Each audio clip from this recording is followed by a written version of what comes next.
Good evening, everybody. Welcome to America's Third Party, home of low-cost healthcare. This is Wasteful Wednesday, and I'm David Sponheim, and this is AmericasThirdParty.com, our website. A lot of people don't realize that we have a website. You can go there and check out our old site, too, the one that we had before we were attacked. When Trump decided to run for president, we started getting attacks from somewhere. I don't know who. But ever since he took 10 of my ideas, we've had problems with people saying, "Oh, you didn't steal those from me." Well, just go to our old site and you can see his ideas were at our site under my name 8 years prior. Check it out. And feel free to check our videos out at AmericasThirdParty.com. We've got the YouTube videos playing all the way back at least 5 years on YouTube.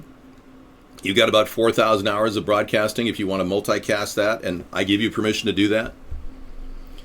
I support the idea of a country that answers to the American people, and we constructed the mobile medical unit idea, which, of course, you probably heard about mobile medical units because you've been listening to Donald Trump. Well, mobile medical units were discussed on our show in 2008, 09, 10, 11, 12, 2013, 2014, 2015, and here we are talking about them 8 years later. So, what we want to do is provide a $30 copay opportunity for you to get a full blood chemistry test with a pinprick. And we are being broadcast all over the world here, and people are going around the world going, "That's a very good idea. We should have that in our country." So, if we are going to put up with an unbelievable, complete, mind-bending, corrupt healthcare industry, and they want to buy the two parties like they did buy the Republicans and the Democrats in the past, and you continue to complain about high-priced health care, you can blame yourself. Because a third party is the only way we can stop the incredible price gouging going on in healthcare. Now, I'm going to kick things off by just talking about a typical visit to an ER in America for a guy like me. I own my own house. If I walk in there, I'm immediately forced to surrender my house for a simple checkup. Say I had chest pain or something, which is common for people who are my age. I don't have chest pain, but many men my age who've had a stressful life look a lot older and get really burnt out. Lawyers typically die at my age from heart disease. But say I were to go in there with chest pain, they would charge me 15 grand for 1 day observation. $15,000 for that first day. If I had problems, whether it's laparoscopic surgery or an angiogram was needed on top of the existing, beyond an angiogram, because an angiogram is extra beyond the 15,000, you're looking at 50,000, 60,000. If I have a stent installed, it'd be another 100,000. They would take my house in a day. Seriously. I'm not numb to the chat. I read everything. I'm not a robot, Sheriff Woody. How can you say that? Yeah, that's just a very derogatory thing. Considering I've read all of the tripe that you've been saying tonight, I just haven't responded to it. So at least calling me a robot got you something. God, Woody, I can't believe you're still in the show. You're lucky to even be riding in here with the big guys, the supporters. Fester, you got a video? Let's take a look. I will get the iVlog chat show going shortly, but we didn't have anybody in the chat room last night. I was very disappointed in you iVloggers.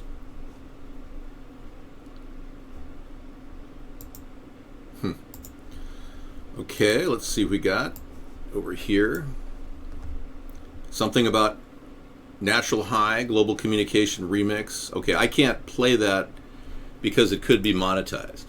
Any type of music I can't play. Simply because unless we have the rights. Scissor Fights music, somebody actually takes the loops and claims they're his. Not Scissor Fights, but somebody else's. We had some very bad news last night. It was pretty horrific, actually. Scissor Fight, who's the backbone of our show, had his entire site taken down off the air at YouTube. And it's absolutely disgusting that YouTube is using censorship, but they are owned by the government. Google is owned by the government. It's run out of a company called In-Q-Tel, which owns the presiding interest in Google. Don't let your Larry Page and Sergey fool you. They're just small shareholders now. The government runs the social networks, including Facebook. Mark Zuckerberg doesn't have presiding control over Facebook. He controls the boardroom decisions, but he doesn't control the Facebook corporation. If you don't know that, and you don't know that they are literally watching the American people, all of your habits, all of your tracking, all of that's being done through a computer, a master computer at the NSA. Everything you do online is being tracked specific to your IP and to your identity. And if you're concerned about that and the overtaking police state that's formed under the two-party system, welcome to America's Third Party. We have a lot of people that just don't like what I say, so it's kind of like shoot the messenger time. And just because I speak poorly of our current president, who's an absolute buffoon, doesn't mean I'm a bad guy. If you want to listen to Barack Obama, feel free, but he hasn't done anything in 8 years but cost us $8.8 trillion extra.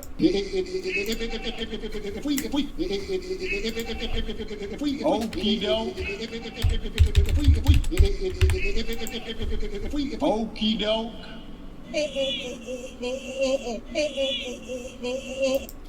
And then you've got the bubbling bitch, Hillary Clinton. Yeah, I said it. She's an uber bitch. They say she's mean to everybody in the country. Every Secret Service agent, that Gary Burns, he actually said he couldn't believe how rude she was to everybody. But yesterday, Scissor Fight had his site taken down, and you saw a little bit of this video. Let's play it right now. It was created by Scissor Fight when I was talking to him right after this Donald Trump, Hillary Clinton fiasco debate where they shouted at each other. I said, I noticed that Donald Trump snorted like 28 times, and Scissor Fight painstakingly put this together and put together a video about sniffles, and he even said sniffles. I say snort. And to me, it was louder than this.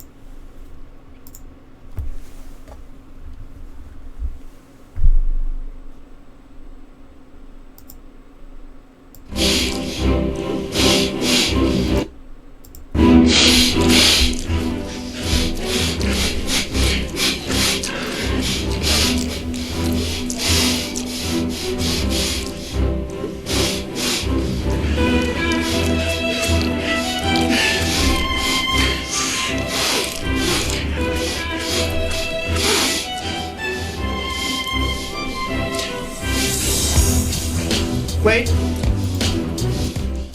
Now, I'm not going to make a big deal about this myself. I haven't said that this implies he has a cocaine problem. I never said that. Howard Dean put the question mark, cocaine, question mark. You can decide. We don't have to run our names off calling him a this, that, or the other thing, but he's definitely Mr. Snorter. Okay, so he's got a new nickname, Donald Snorter. And I was kind of groping for a reason to do my Halloween routine as a Donald impersonator, and I finally found it. Okay, say hello to my little friend. So we'll be doing a really cool Halloween show with a souped up Donald Trump, Donald Snorter character.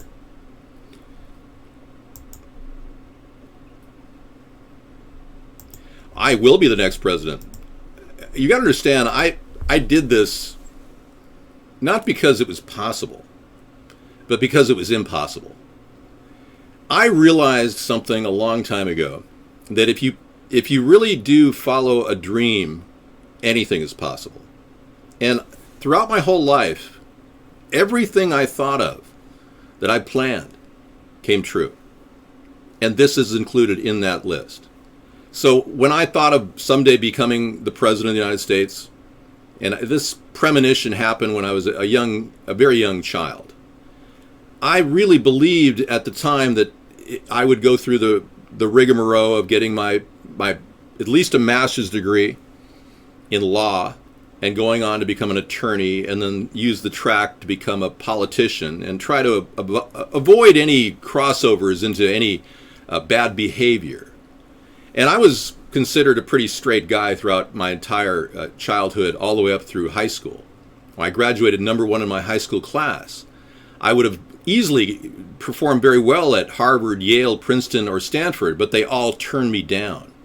I was number one in my high school class with a 4.0 and high SAT scores. But because I was white, I got no scholarship money. I got an honorarium for $100 for being an honors student at UCLA, which I had to go to because I could barely afford to go there. And then I realized that communism had taken over that university. I couldn't pursue poli-sci as a simple purist. I had to somehow conform to their Marxist rules, and I said I'm refusing to do that. And they said, well, I guess you can't go here. I said, yeah, I'm checking out right now. I'll find another university. I went looking for another university. I couldn't find one. All the UC systems were run by Marxists. So everything I've done up to this point has been a success. What I realized at the time was, okay, I'm not going to be using a standard procedure to get to the White House. I'm going to go around it in a circuitous way. I'm going to circumnavigate the field and build a political movement in the center of the political spectrum. And then all of a sudden the internet happened. And I got involved in video, and I was involved in video production, and I got involved in voiceover, and I had a fairly nice time in Hollywood. And I enjoyed the time when I was there doing production. But I didn't feel at ease with the group of people, the cokeheads that were around me, people that were, sniffing all the time, every day. Snorting. They were snorting coke in Hollywood. Everywhere I went. In fact, I was working for a production company at one point that said, if you don't buy a gram of cocaine, you're fired. So, yeah. I'm acutely aware of this problem with people running who have a snorting problem. Very aware of a snorting problem with people who are running for president. I created a company to actually build my own productions and did so for many years. I realized that I wasn't going to be part of the Hollywood scene, so I checked out and I moved up to Washington State. At which time I continued to pursue this dream, and I met the wonderful Sarah, who in 1998 we met online, and we hit it off. And Sarah is such a wonderful person that she said, David, this is after about 4 years of knowing each other, 4 or 5 years. She said, David, I really don't like to talk all the time about politics. I'm just telling you the truth. And I said, you're absolutely right, Sarah. I'm taking advantage of your ear. And I got to tell you, man, I'm not giving any dream up. That's a dream for life, man. This is a life quest I'm on. I'm not giving up any dream. You can't get me out of this race. I'm stuck with you and you're stuck with me, whether you like it or not. I don't know the meaning of quit because I haven't been given any mainstream media attention. None. Zero. And Donald has had an unbelievable amounts of mainstream media attention. Yeah, you better go. You shouldn't be trolling me, man. You love me too much. All right, so we've been converting a lot of trolls over to waking up to what we're doing. And it's very nice to see something like that coming from K-Mac Lubber. Thank you. But the reality is, what year did you graduate? 1977, I graduated from high school. So this is kind of an amazing twist of events. I've always angled myself toward the presidency in my mind. And just because my work, exemplary work in high school, I virtually went to college at the age of 15 and took classes in second-year calculus and physics. I was actually performing at an unbelievable level because I have 185 IQ. But I then realized, I don't need the sheepskin. I don't need the record of corporate business contacts that Donald Trump may brag about when he bankrupted 4 corporations. In fact, my family was one of those stockholders that lost a lot of money from Donald Trump, by the way. But the reality is, I can just do this using the power of the internet. Becoming president is the only way I can implement my ideas. The mobile medical unit idea has been taken by Donald Trump. He claims it's his. I have proof it's not his.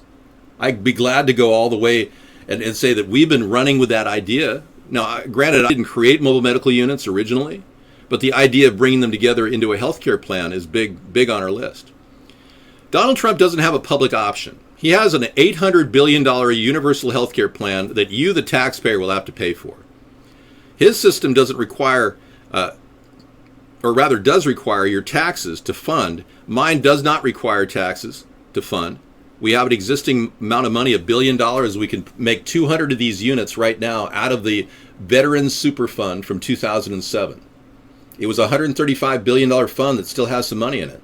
So I'll be using that to create 200 units in 2017 and distributing 10 in big cities like LA and Chicago to start with, and 1 unit in every small city in America. And then we go to towns. The whole thing is going to be a major mobile medical unit rapid response solution for our healthcare crisis. And all those rich doctors and nurses who sit there on the phone going, "Hi, I'm here to book you a special appointment. Oh, well, I'm not the scheduler. You'll have to schedule that yourself, but we've cleared the way for Medicare and Medicaid to pay for your appointment next year." Veterans waited. They waited forever. In fact, we lost 250,000 veterans to health care issues under Obama. That's 250,000 veterans died because they didn't get decent health care and proper arrangements at the VA. So this is going to be a rework of the Veterans Administration, and we'll roll it out at the VA under the existing auspices of improving the Veterans Administration. But it'll be available to everybody. Illegal aliens can go here. It'll have portable x-rays, portable ultrasound. Like I said, blood chemistry will be given to you. A diet plan will be printed out. You'll take home and you'll say, wow, this is cool. And we'll have a screen on the outside of this where you can actually watch people cook. Healthy ways of cooking. So you got to understand, I literally fought the professors at UCLA for being a Marxist. I did not want to align myself with any Marxism or any communism. And my family has fought communism all my life. My goal is to stop the threat of communism from Hillary. My other goal is to stop the threat of fascism from Donald. So I've updated my goals to deal with the political kabuki theater we have currently in America, where people are absolutely polarized, and they shouldn't be. The average American really wants basic things. They want the right to bear arms. We're not going to push for gun control. They want a decent amount of water, fresh water, and it should be clean water to drink. They want, they want a nice air quality, not some chemical being sprayed over their heads like happened to us a couple days ago. Dude, you have no idea. You're up against a steel monolith when you go into this show. My opinion on CERN is that it's run by a bunch of freaks, Satanists and Luciferians. We will not fund CERN, and we'll be looking into military options to deal with their mistakes. I believe CERN covered up the death of 150 people that crashed into the side of an Austrian slope just about a year and a half, 2 years ago. I really believe that CERN was responsible for the crash of that airliner. Let me tell you something that's really interesting. The audio clip that was supposedly transcribed showing that the pilot was locked out of that vehicle, that aircraft, that Airbus, the audio file doesn't exist confirming that the pilot was locked out. There is no audio confirmation. And I will take that to a higher level. We'll process this at The Hague, and we'll be charging Interpol with some crimes against humanity. I really believe that CERN's going to have to pay for the liability of those 150 souls that died on that slope. Just at the same time that crash occurred, a major magnetic failure occurred at the CERN reactor. I'm not making this up. And that crash occurred 120 miles away. And there was no cockpit fighting going on. There was no audio verification of this. In fact, the pilots across the globe, internationally, all have 2 backup keys in the back of the plane. So you tell me, who are they fooling? The American people need this information brought to the forefront, not sitting out on the blog right now. We also need to know about Hillary and how she released the MEK, a known terrorist group, from the list of known terrorists. She released them the day after Benghazi happened. Tell me that doesn't reek of payback. The day after Benghazi happened, Hillary released MEK from the list of known terrorists. I mean, these are a group of people that we don't know if they've been working for the CIA all these years, MEK. but they're no longer a terrorist organization thanks to Hillary. None of that information ever got to the mainstream media. None. Another thing that never gets to the mainstream media, the country, our nation is protecting warlords that produce cheap heroin. Our country's over there fighting. We got over 10,000 troops in Afghanistan protecting the warlords and the cheap heroin that they're dumping on the streets of America.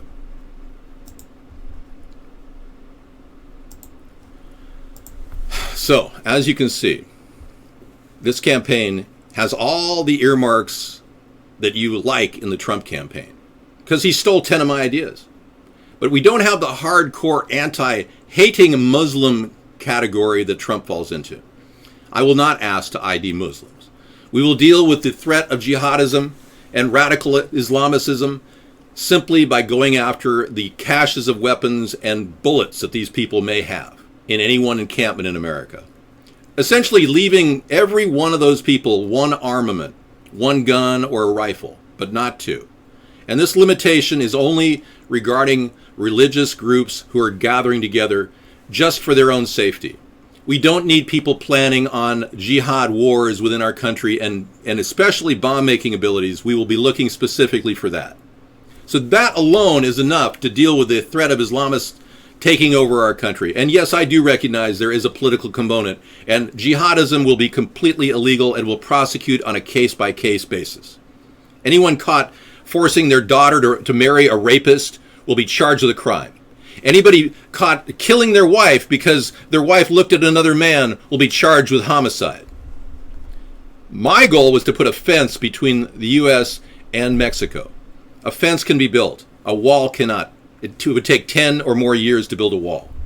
One fence is possible within a year or two, but a wall is completely astronomical cost-wise. Hey, Awesome Carl, how you doing, man?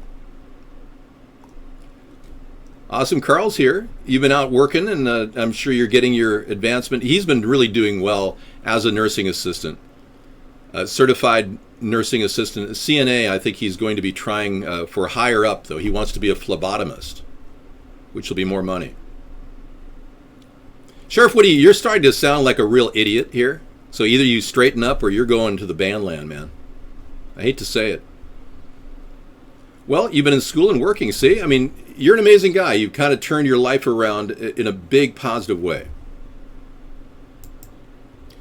I'm not pathetic, man. He really did. Eric is watching our show right now. Eric Trump.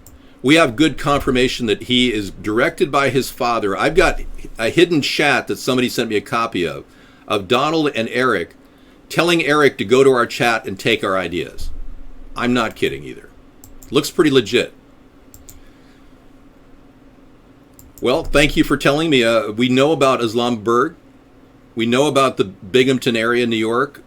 That's one of those areas that comes to mind when I think about that. In fact, we'll be looking at about 2 or 3 of these type encampments when I become president. So we have Eric Trump in the room. Hi, Eric. Welcome. You know, I don't hate your dad. I just don't think it's cool to steal 10 ideas and then run and pretend like I don't exist. You know, all he had to do is make a phone call to me and say, David, I like your ideas. I'm going to be running with these ideas, and you are not going to be named as the sole idea manufacturer or creator, but I want you to know that I really appreciate these ideas that I've stolen from you. Had he done that, I would have had more respect for him. But as it is now, all I can see is a guy who looks like he's got some sort of a snorting problem.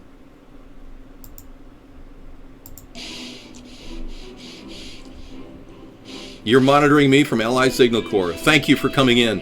And thank you for doing the hard work necessary to stifle the free speech of the American people.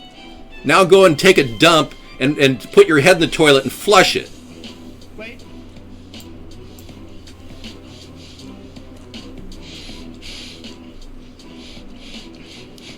Now, Scissor Fight had his entire show shut down because he thinks this video is so dramatic. And he did such a great job of it that he lost 700 plus subscribers, Scissor Fight did. Yeah, and please don't ever mention DT in the same way you mentioned Candy Rain. Thank you. Can you collect? Well, if you are an average citizen, even a U.S. cop will be able to get $400 per month as an additional bonus to their life. This plan is my only way of saying thanks for being here and talking to your Trump people and your Clinton people. If she can put something like this together, I guarantee it will ensure the election of that person, Hillary. If Donald were to put this together right now and talk about it in the mainstream media, I'm positive he'll become president if he does something like this. But if neither one of them grab this idea and steal this idea right here, it's wide open. It's a three-way race, man. And people are going to write my name in because they believe that their vote has been disenfranchised. You had no strikes in your channel. Scissor Fight had no strikes in his channel, and they just flat out pulled the site because it simply said the emperor has no clothes, or the guy's sniffling quite a bit. What's happening to free speech? Well, according to this link he just sent in, this is what's going to happen when the internet is no longer controlled by the U.S. In a couple weeks, we're going to see that. It's one of the most revolutionary forces ever unleashed on the world. This transformational technology has changed how we learn, how we communicate, how we do commerce, how we live our lives. People even meet and get married through the internet. And of course, the internet didn't invent itself. It wasn't invented by any politicians. It was invented by the incredible ingenuity of the American people with the financial support of American taxpayers. Well, Ted Cruz, I'm sure he's going to go on to talk about the ICANN network being absorbed by a foreign entity. And I watched as this thing was set up, and I said, this is insane. I've been saying all along this is insane. The fact that ICANN, the Domain Registration Authority, is going to be owned outside of the U.S. makes no sense at all. You know, something so powerful, so important for us to just give it up. They're showing their hand. They don't want us. Yes, anybody can call in. But they don't want us in a situation where we are too much in control of anything. You see, folks, the elitists that run the world governments and the people that behind this play to take down our country using the power of the two parties against the American people, they simply don't want us to be free thinkers. They don't want us to be independent. They don't want our country to be separate from the UN and the IMF and the World Bank. They want us fused at the hip and doing exactly what they say they should do. No, future presidents do not have the need or the requirement to serve in the military. I would have gladly gone to war if I was called because I signed the selective service document. It's not forged like Barack Obama's is. I have a real one at our old site. You can go to the bio page and you'll see my selective service document I signed in 1983. Because I will be president someday, I will no doubt remove selective service from any current status that it is. We do not need selective service. It can be removed. The time is right. We don't need to have war. War should be obsolete. Even if we were attacked, there's enough men and women who will stand up and defend this place almost immediately. You know that people would come out of the woodwork. Retirees from the military would just sign up immediately. You know that. So selective service is an unnecessary and pointless, frivolous waste of the young person's life to spend all that time worrying about having to sign those papers. But I would gladly have gone if our country was attacked. Had I gone for the Gulf War I, I probably would have said, you know, I'm probably not going to do this. The selective service document that I signed doesn't include conscientious objectors. I would have been a conscientious objector at that point. Gulf War I was ridiculous. We've been fighting other people's wars. If our country is attacked, yeah, definitely. Fight to the finish. But when we're fighting other people's wars for global elitists like Henry Kissinger and Zbigniew Brzezinski, we're fighting for people like this. And I want to show you exactly what these people are like. I support the veterans. Absolutely. My parents were both veterans. My father fought in 3 tours of duty in the Philippines. I have a lot of very strong feelings about this. But look at this scumbag, Zbigniew Brzezinski, and what he said to the world. Watch this.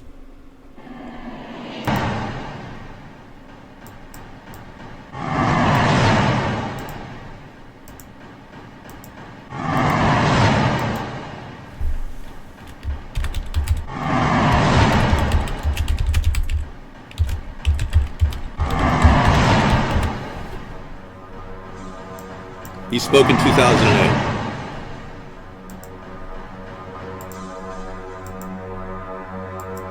The lethality of their power is greater than ever. Their capacity to impose control over the politically awakened masses of the world is at a historical low. I once put it rather pungently, and I was flattered that the British Foreign Secretary repeated this, as follows. Namely, in earlier times, it was easier to control a million people, literally. It was easier to control a million people than physically to kill a million people. Today, it is infinitely easier to kill a million people than to control a million people. Today, it is infinitely easier to kill a million people than to control a million people. And these are the makers and planners of the Bilderberg Group. These are the people that strategize about our future. I'm sorry, but this is insane. These are the worst kind of people. In fact, that's the true definition of a kakistocracy, a country run by the worst possible people. And that's what we have today, a kakistocracy. But we have the best people here. Sarah and I are the cream of the crop. And we have a plan to help average Americans like yourselves. Donald doesn't have that plan. Hillary doesn't have that plan. They could care less about average Americans. They're the one percenters, Donald and Hillary. Kakistocracy, yeah. So how was your day? It was good. Good. How was your day? Weird. I had a conflict at Walmart with a cashier. Yeah, she insulted me. Oh. A cashier insulted me. I was buying $20 worth of stuff at Walmart, and the woman flat out insulted me. So I called up Walmart. I talked to the supervisor. She insulted me. I'm not going to say anything more than that, but yeah. And I just said, I told the lady at the supervisor exactly what she said. I'm not going to repeat it here. But I didn't say anything. I did not say anything to her to precipitate this. So who knows? Maybe she saw my picture in the newspaper a few years ago where I did a blackface video. I don't know. But no, I seriously was offended by her. So I called up the supervisor and I said, hey, this is the person. And she said, well, what's your receipt, sir? And I gave her the receipt. And she said, oh, I know her. Oh, I know her. She knows exactly who I was talking about. I said, yeah, the lady is rude to her customers. I'm going to take this to corporate if she's still there the next time I go there. But no, seriously, I want her fired. No, seriously, she doesn't deserve a job. Not when she insults me. She needs to collect unemployment or something. Okay, Sarah can talk about any specifics regarding our plan to get everybody in America some money except for non-U.S. citizens who are green card holders. They don't get anything. And if you're on welfare, everybody in your family who's over 18 or over, could apply for an EBT card and get one. No questions asked. All they need is a proof of birth certificate. And then we'll be giving everybody in America $400 a month, and the world will be a better place. I'm sure Walmart corporate is an obese Indian woman who could care less. Anyway, thank you so much for listening to my diatribe on unfairness in this country. We are in the social topic network, so we can talk about anything tonight socially. You can talk about government waste as well. How we want to cut the cost of spending. Now, we discovered 3 weeks ago on Wednesday, we discovered from the monthly Treasury report that healthcare today is costing an extra $38 billion per month to run Obamacare. And we tracked it against the previous year before Obamacare was running. Every year, it's just skyrocketing across the Medicaid, Medicare. It's ridiculous. You know, they're offering treatments for bag people. Oh, would you like a bone scan? Oh, no problem. We'll cover the bone scan once a year or once every 2 years. Oh, would you like a ultrasound of your pinky? Sure, we'll give you an ultrasound. No problem. It's only $1,200 to be billed to the it's actually $1,000 the full retail process of a ultrasound in America. Ultrasound in Thailand is $200, but in America it's $1,000. So you, the taxpayer, are paying for these ridiculous Medicare, Medicaid scams, which are sucking money out of our budget like crazy. Now, Donald Trump wants to raise the military budget. I mean, that's insane. We're already way over budget. I want to cut it by 50%. And Jill Stein took my idea of cutting it by 50%. She's saying that she wants to cut it by 50% as well. Tomorrow is a goulash. Yes, I'm making some goulash out of some pretty interesting ingredients. It'll be fun. Sausage is on the list if you're putting your ingredient list together. Yes. Chili cheese sausage, to be specific, out of some pretty interesting ingredients. Farms. Chili cheese sausage. All right. Yeah, it's takes a lot of work, right, Carl? That's good. Glad to hear you're staying busy.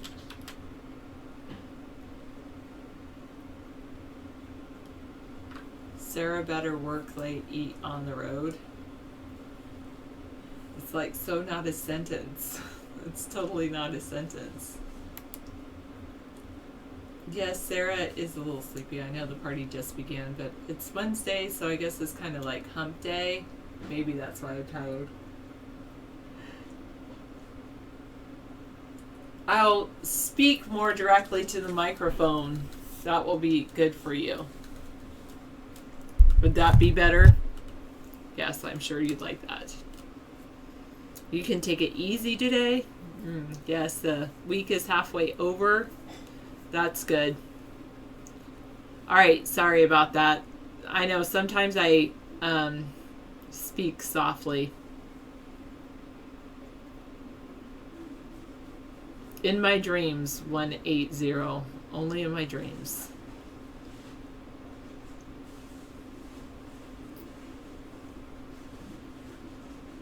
No, I won't say that name, guest 6.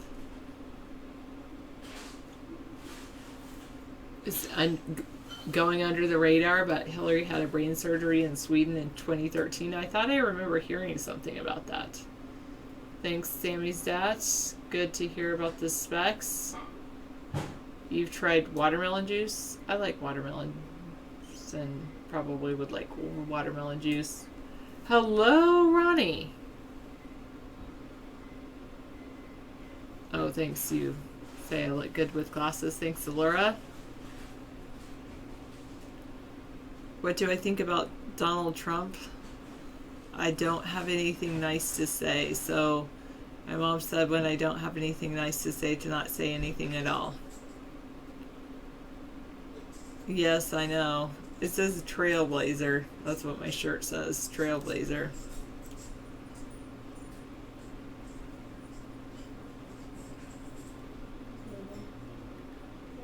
All right. Yeah. You.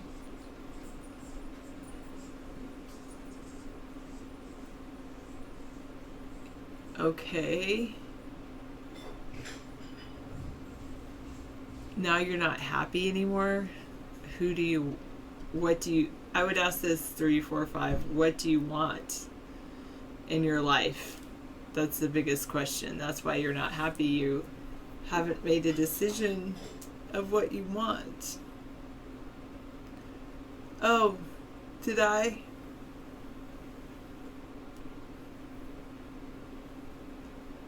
Did I miss Carl's call-in?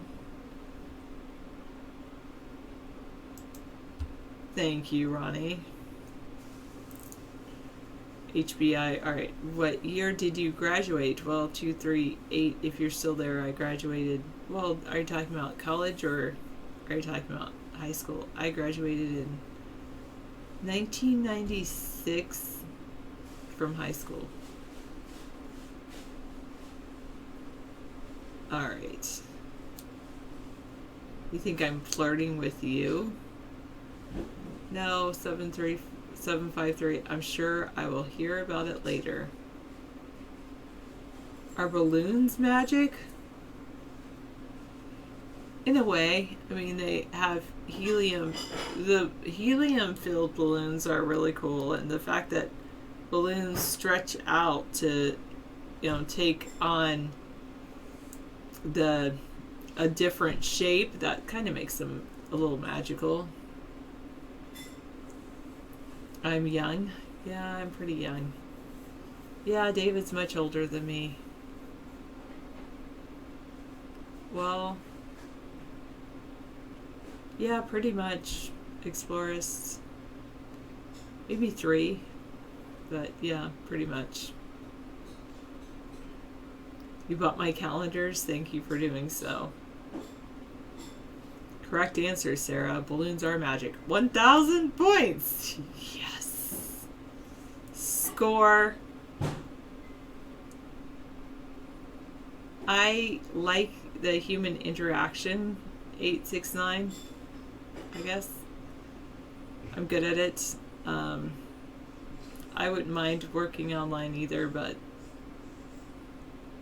I scored for getting the fact that balloons are kind of magical. Sarah, here a pic. Whoa, you know a guy, they put a balloon in his back to stretch the skin? That is cool. Yes, that's a picture of me back 8 years ago. Pretty amazing. Oh, when?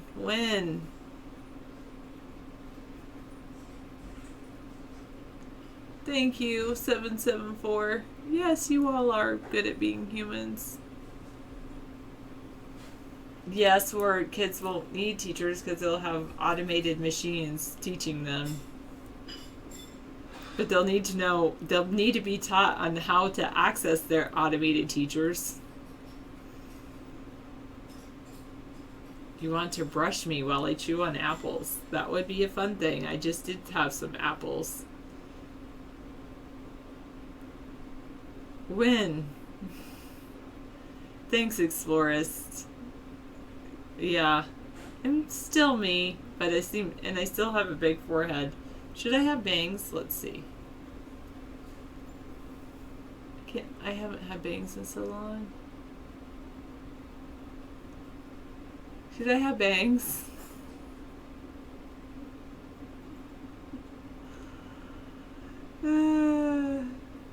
I look younger since the picture was taken. That's kind of cool. It's just that hairstyle makes it look younger or look older. It's bizarre, I tell you. Working with people versus sitting in front of an inanimate object all day. Bizarre. No. What? A groveling tool? A pro-pirate thinks I'm a groveling tool of the oppressors of the New World Order.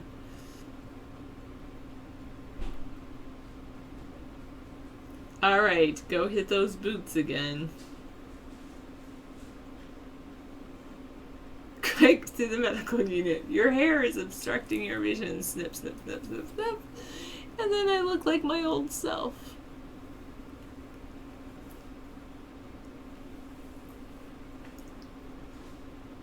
You gained about 80 pounds over the past year and a half. Well, do you say diabetes, and do you want diabetes, or would you like to know a diet that could help you? You need a bone scan? Why do you need a bone scan?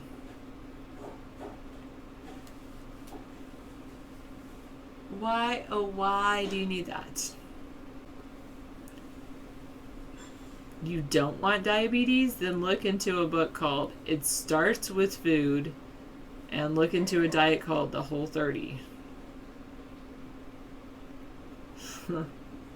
That's funny, Walton.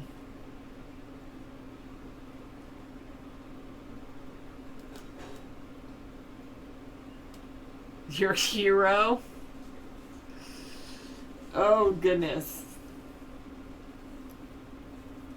Sarah, your take on the debate. Well, all I saw of the debate, it was a lot of focus on race, and I think that is attempting to get people more anxious than alleviate any concern.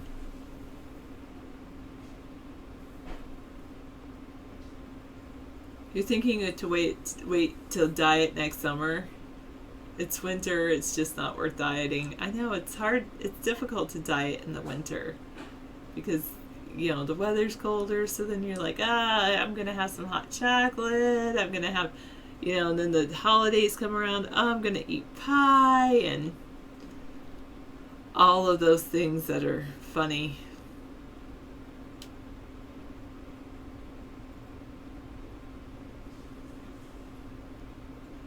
Yeah, you might be right, Meester. David has been a Democrat was the Democrat for a very long time before he decided to start America's Third Party. But one of the reasons that he decided to start America's Third Party is because he didn't like the Democrats. He's like, I no longer belong.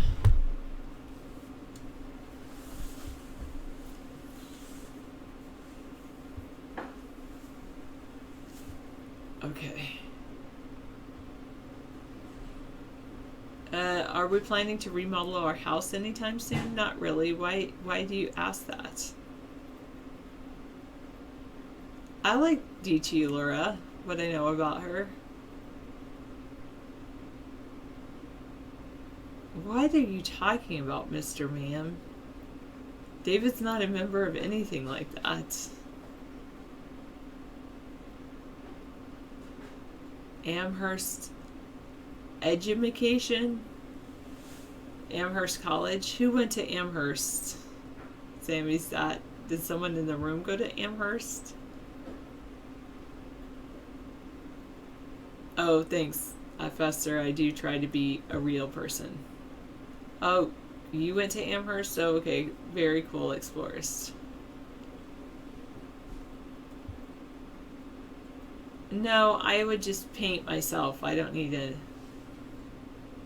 interior decorator. Where is Amherst? It sounds familiar, but is that Amherst? Oh, I'm gonna go look it up. Amherst College. I can tell I am tired.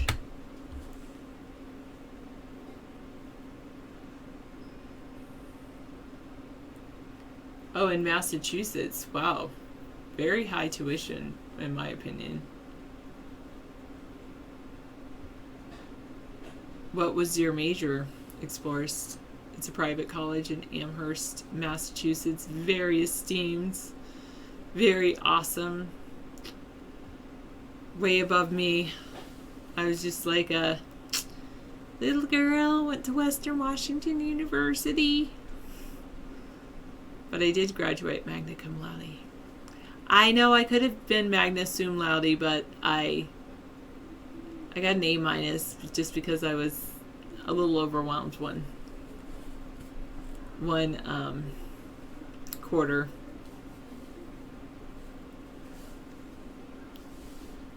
What? Thank you, Jackson.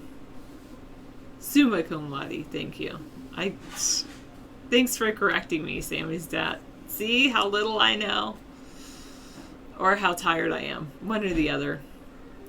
You majored in law, jurisprudence, and social thought. Are you now a lawyer then?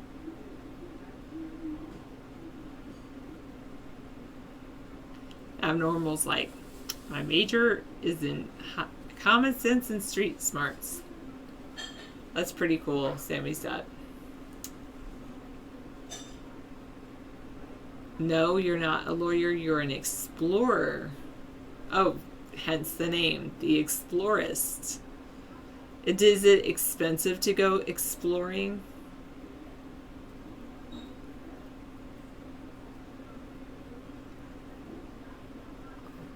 Oh, Chris. Funny. Alright, Troll Tick Brony says you just got blocked by a Trump supporter. So it looks like you'll have to vote for David. I'm glad, Troll Kit. Yay, one more vote for David. You have benefactors that pay for your expeditions. Do you bring them back treasures? Kind of like a treasure hunter? Or are you exploring with your other major in social thought? Are you exploring people's minds? You're just watching the show to bring back somebody a golden nugget of information for me. No, just kidding. Oh, Ching, I was right. Sometimes it is a treasure of knowledge. You're going to go tell all of your benefactors you've got to check out this girl. Her name's Sarah. And you're like, well, do I really want to tell them? I mean, Sarah's kind of like my own little cool little thing. But, you know, the light spreads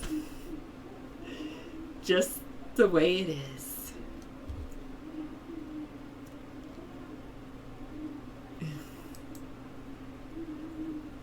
All right, mute. Good night, Alora. Who you're saying good night to everyone else who's leaving? I like that song, Kool-Aid Anthrax, but I'm sorry, I have to let you know David's the only one who gets to explore it. One light, I like his sigh. Why are women drawn to serpents? I have David. David's a pretty cool guy, so I'm gonna be with him forever. It's just the way it is. But I like your name, One Light.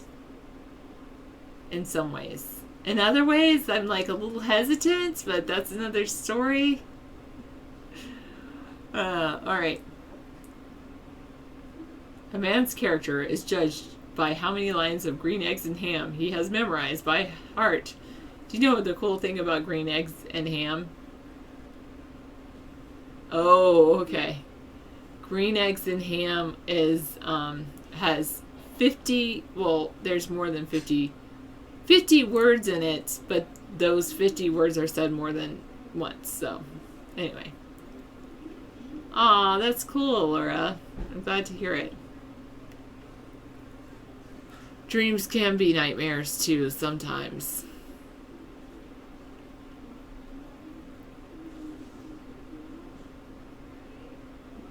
Typos kill a comic line dead because people can't read. It's very difficult to read sarcasm, you know? I mean, I do like puns too, because puns you can definitely read those. I really like wordplay, but sarcasm is definitely hard to read. Green eggs and goulash. I could see David actually making that. Could I see me eating it? I think that's another story. Halloween is right around the corner. You like Sheriff? Sheriff's pretty cool. Sarah, this chat is too ADHD for you. Pick it up. What do you mean vote for it? You just want me to stay on one chat. Like, not... You want me to stay on one train of thoughts, right? Like I was doing the other day, and avoid the chat and focus on like the future of humanity is so brilliant because we have all of you who are working and doing jobs that you love. That is the future, is everyone is doing a job that they love and enjoy. It's amazing.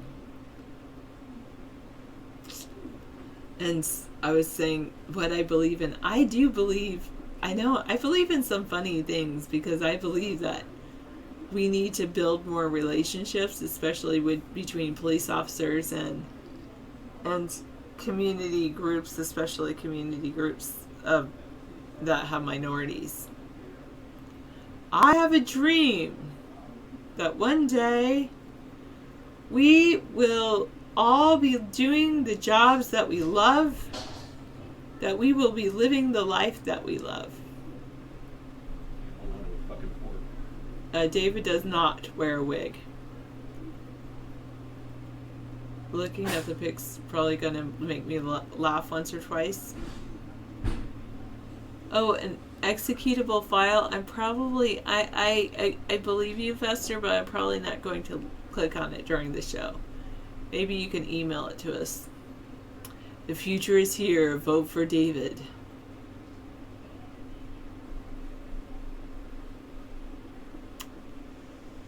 Do I think we need a wall between the USA and Canada? Actually, I don't know if we do. I'm not convinced we need a wall between the USA and Canada. I'll say I'm more focused on the wall between USA and Mexico, only because I think that it comes down to temperature. Between the US and Canada, I believe a virtual fence will work with video equipment, but the video equipment along the southern border melts. It's a troll face. I don't know why they typed the troll face, but I know it's a troll face, one light. I don't know why they do it. Ha ha ha ha. That's funny, Sheriff Woody. Very funny. I don't think I think that people have to abide by the law of the land doesn't necessarily mean they believe in the law that they're abiding by.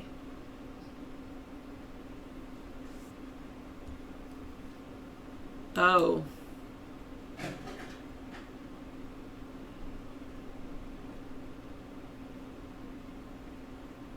Okay, well, I have the web page open, Fester. I'm glad you think, Sarah. I think. Alright. Yeah, we can build a wall. You guys can build a wall along the northern border and along the southern border. Both. That would be great. Alright, I'm closing out the information I did about Amherst College. Around to Eric. Why does Eric need a wall? David is taking a break, breathing in through his nose, out through his mouth.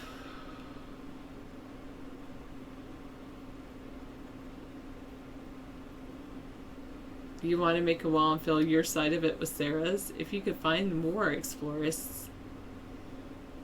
Not sure there's many Sarahs in the world. I guess you're going to keep exploring until you find one.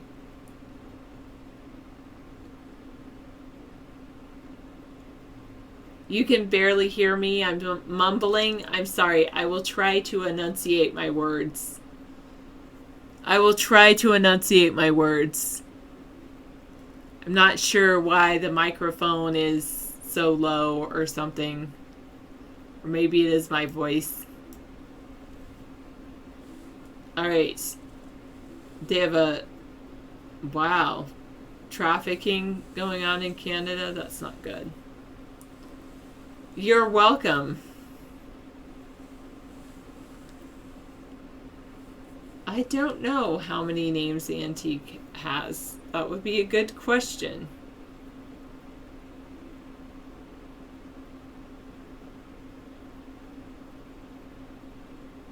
Yes, I have it opened in another tab, Buster, so that's good. Oh, you're running second instance of live streamer and VLC to give us moon music that accompanies compliments of Digital Dave. That sounds fun. Balance is important.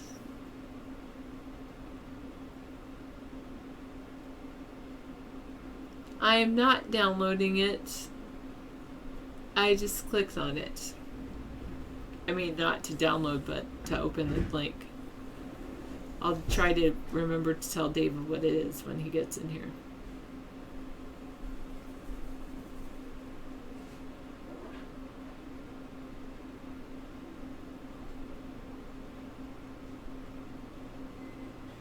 What's it like to hold my hair?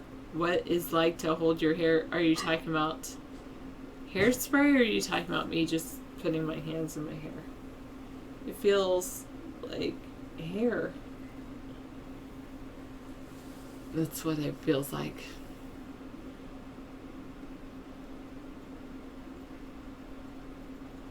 Okay. How will David and I help relationships with countries? We'll talk to them individually instead of trying to put everyone under one umbrella. That must be fun, Farver. It happens, Jackson. It happens.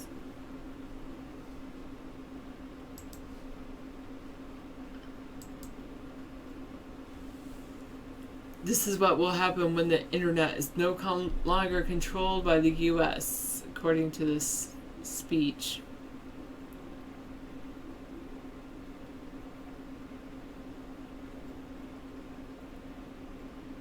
Okay. Hello, Mad Dog. How are you? Oh, don't criticize. I think be positive. Okay, who's here? I know a lot of people are here. It's pretty amazing.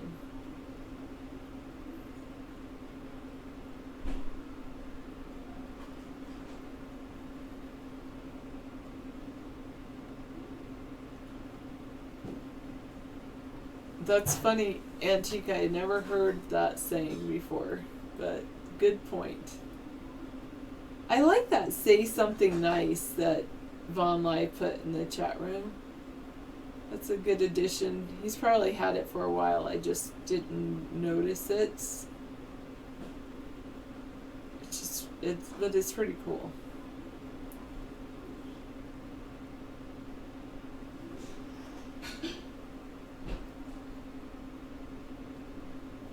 Okay. It's not working though? Oh, because people say other things that aren't nice. I know. Jackson, sorry.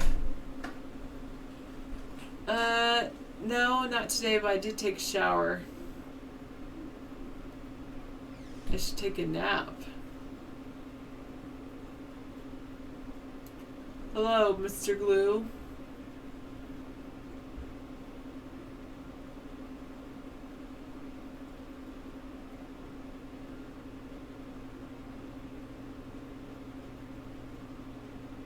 Okay, so, sorry. Yes. I could make some dreads of my hair, I suppose, if I wanted to. Okay. Oh, you don't like showers? I think showers are fine. It's important to do that. Okay.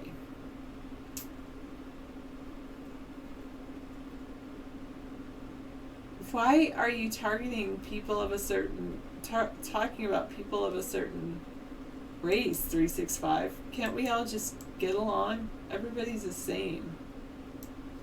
That's what I would say. I know. I actually do need to call David in. I didn't realize that I needed that. But I obviously do. So it will happen. I don't think we need to bomb anyone, especially not Canada. Yes, you want to talk about the gorilla Harambe? Well, David's really good about talking about that. Will David have his fish tanks on the blimp plains? He would love to have a swim spa on the blimp plains, I'm sure. If you brought that idea up to David, he would start talking about that idea like nonstop, I'm sure. But it's his idea, you have to know, because he's always talked about having spas wherever he goes. Yes, actually, for a while there, I was not using the swim spa, but actually just since September, I've decided to use the swim spa almost every morning because I like the morning times. It's like that's my good time. I don't think we can stop moose from crossing into the USA from Canada. I don't think so. And I think if yeah, I think there's so many people out in like the backwoods areas on the North Coast. Yeah, that's pretty funny. Pretty funny, Sheriff Woody. Hello, Beekman. Hello.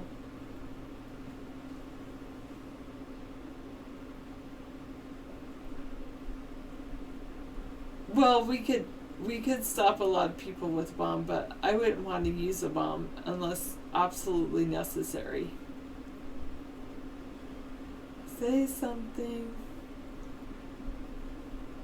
I'm getting on with you. I don't know. All right, thank you.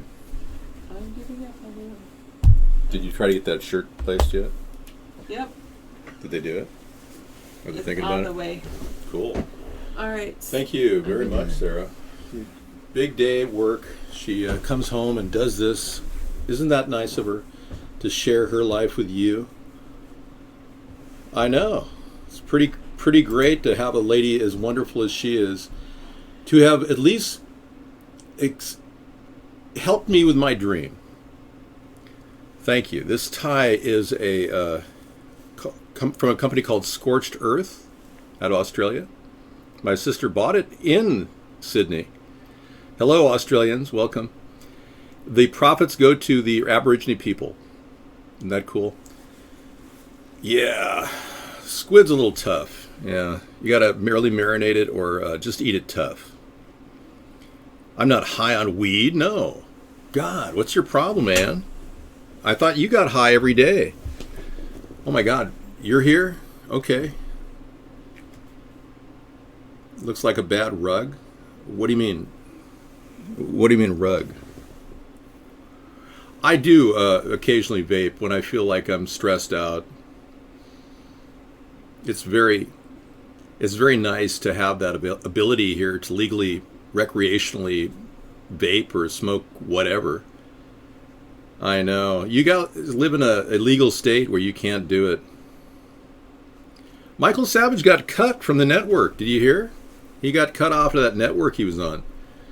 I think he just never realized he was a shill. A lot of these guys go through life thinking that they can say whatever they want, and then they're told, no, you can't say that. No, you can't say that. No, you can't talk about David Sponheim. No, you can't. No. You're fired. I'm not a kook. Yeah, you spelled that wrong. It's K-O-O-K, I believe. Well, we can talk about relevant things, guest 666, but I don't think it's appropriate to talk about prayers with a person named guest 666. Weird. Have you seen these people that have 666 in their license plate? I mean, what's with that? Are they Satanists or something? I mean, you can easily say, hey, I don't want the mark of the devil on my license plate, please. It seems like they are kind of Satanistic. You ever drive by them and wonder, are these people Satanists? And look in the window and go say, those people, that's what Satanists look like. Look, everybody. They're marked with the mark of the devil. Look at the Satanists in their car. It's kind of fun when you're on a long trip. You could even offer money for the Satanist 666 numbers, to your family members and see if they take it. For every 666 license plate you see on the road, I'll give you $5. No, I don't mean that. That's not me. I'm not offering you that. But that's what you'd be telling your family in the car. Because if I were to tell the world that, I'd be broke. Let me calculate that. Yeah. All I can afford is $400 per month per U.S. adult with your tax money. The net cost is $400 billion because we're subtracting at least $350 billion from the incredible waste of welfare. Yeah, good trucks, good jobs. This will probably employ up to 7 people, 5 emergency medical technicians, a security guard, and an engineer. The engineer will do everything from troubleshoot the biofuel generator, make sure the solar panels are properly cleaned off, rinsed off. I noticed that the OK gesture is the mark of the devil. Yeah, I saw that. There was a clip about Trump doing that. We play it on our show. Well, heck, I could play it for you right now. The mark of the Trump beast. Yeah, I think that his roots with Russian mob money really kind of make me think that maybe he sold his soul to Satan. Could it be Satan? No, it's Trump.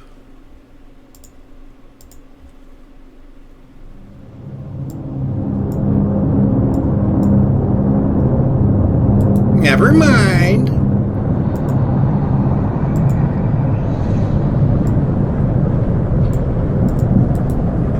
Mine Drump. Yeah, Drump was his family name. But his grandfather changed it because they didn't want to be known as a German. They weren't proud of their Germanic roots like I am.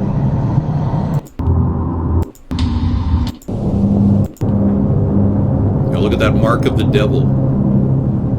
Wow. Okay. Well, Jesus is just all right with me. Jesus is just all right. Jesus is just all right. I think Jesus is great if you really use Jesus in your life to benefit yourself, and all the things that you're doing are walking in Christ. But I'm not here to talk about Jesus or Christ or religiosity. This is a political chat show. I have an incredibly large brain, Leafy. I was born with a massive head because I have to compute all the different mistakes done by my predecessors and then formulate solutions which are clearly better for humanity. So I have this extra globe of brain matter which you don't have.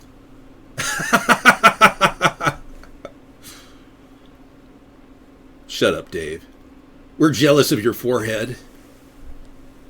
Shut up, Dave. Would it help if I separated my head with a little of this? Does this make my forehead look a little smaller? My cranial capacity is 47% larger than Obama.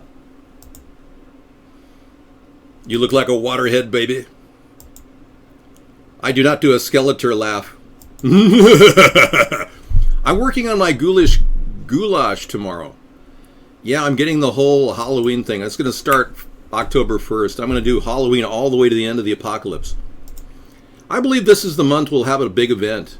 And if it comes down to it, my horrible Donald Trump impersonation may be that event.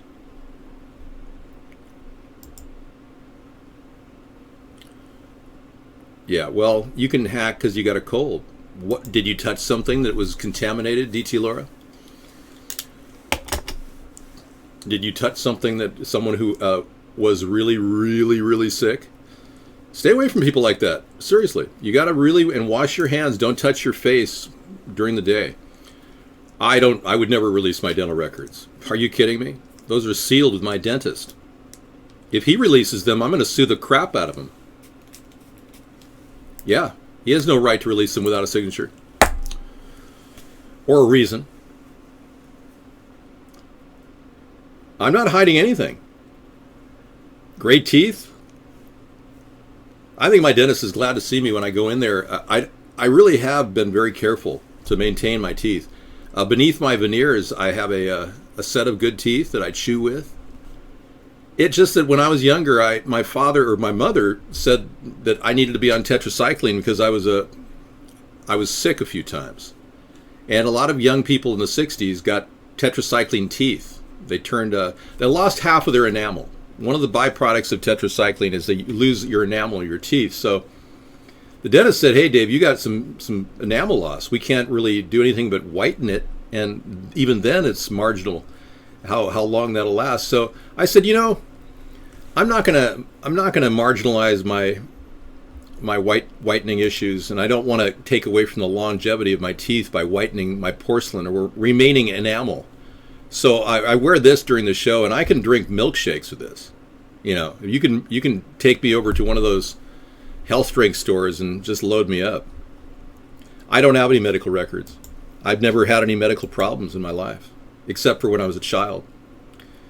Yeah, I did have a little something. I guess there must be a record of me somewhere out there. I hurt my knee. I had a lateral ligament, just a pull.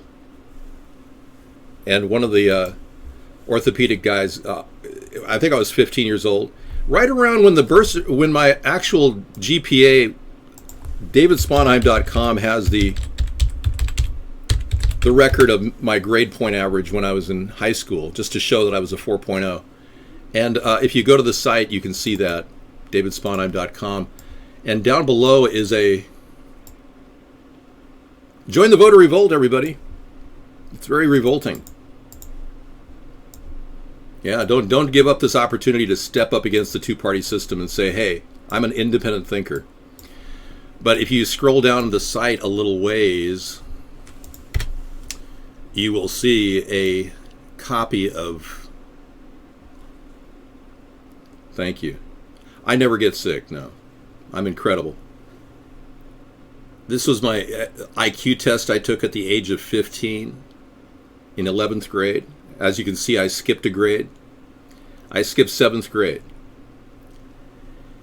And somebody said, hey, why did you have you had like a D in PE right here.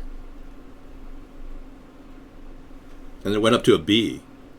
Well, right around here was when I pulled my ligaments in my leg, I couldn't even go to PE, so they just gave me a D. It did not affect my academic scores.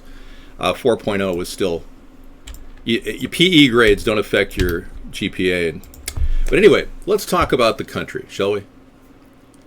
Yeah, let's just talk about what a sad case this country is. Or better yet, what a great country this is and how we're holding up against the global meltdown in the economic situation around the world. Oh, a water crystal formed under the sonic influence of John Lennon's Imagine. Well, isn't that interesting? I wonder if they'll monetize this if I sing Imagine here. Imagine there's a crystal. That is really interesting, Samizdat. So that was formed in the actual sonic nature of the sound itself. Isn't that amazing? What was the signal to Lester Holt exactly? I didn't get that. You want to clarify that? Let's go there. I don't get the cable TV that you guys get.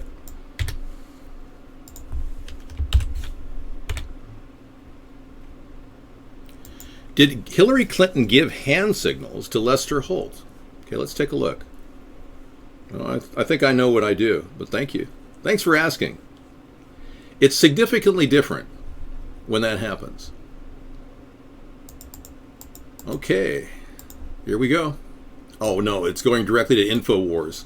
So you're watching InfoWars now? Okay. Did Hillary Clinton give hand signals? Scratching one's face is one of the oldest signals in the book. And here you see, Governor, the Democratic nominee. A video analysis of the debate shows Hillary Clinton giving hand signals to Lester Holt to indicate she wants to respond to something Donald Trump said with a zinger. Now, I don't really care personally. The whole thing is completely controlled. So Lester Holt, I think, as a commentator, being a half black, half white guy, I think he's the perfect guy to just take hand signals from Hillary. Maybe, possibly roll over, sit down. When can I go to the bathroom, Hillary? These kinds of things. So yeah, I can. The whole thing's rigged. So seriously, come on. Why would they be doing that? Hidden power. Yeah, well, they have hidden power, and frankly, these people are in control of Alex Jones. So reading that on Alex Jones, you wonder, is this part of the psyops? Are we supposed to believe that, oh, now Hillary has control over the debates, so she's cheating, ooh. And like Donald hasn't done that in his life? I mean, he bragged in the debates, he bragged about taking money. Taking money, not paying his taxes, and not paying a lot of taxes. And he hasn't even announced where his taxes are. And he continued to stonewall and fog every question that the commentators stated. The fact that Donald Trump can, and very likely should, during an audit, present his tax returns to the American people, because there's no law against it, is not in any way getting shown to the American people. We have to know that. He's definitely lying and not presenting his tax returns for a reason. So we have a person in our room who did a fantastic job of copying all of Donald Trump's gasps that he made. He actually had a lot of what we call snorts. And you look at this stuff and you go, what the heck is going on?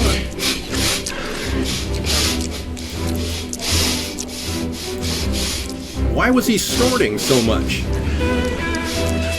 Okay, thanks, Leafy. I got it.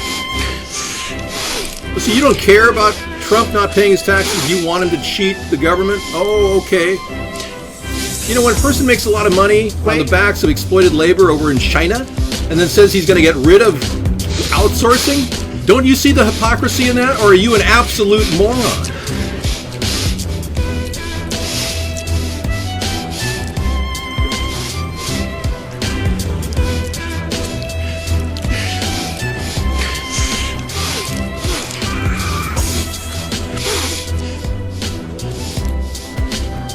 Okay, thank you, Scissor Fight. Yeah, you know, I hope they don't try to take me off just for playing a little skip it of that. Yeah.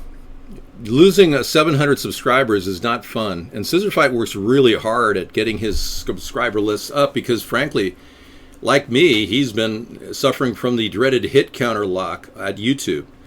We've had the same number of subscribers at YouTube and everybody keeps, you know, becoming a subscriber. It doesn't register. We've had the same number of subscribers at YouTube for 5 years now.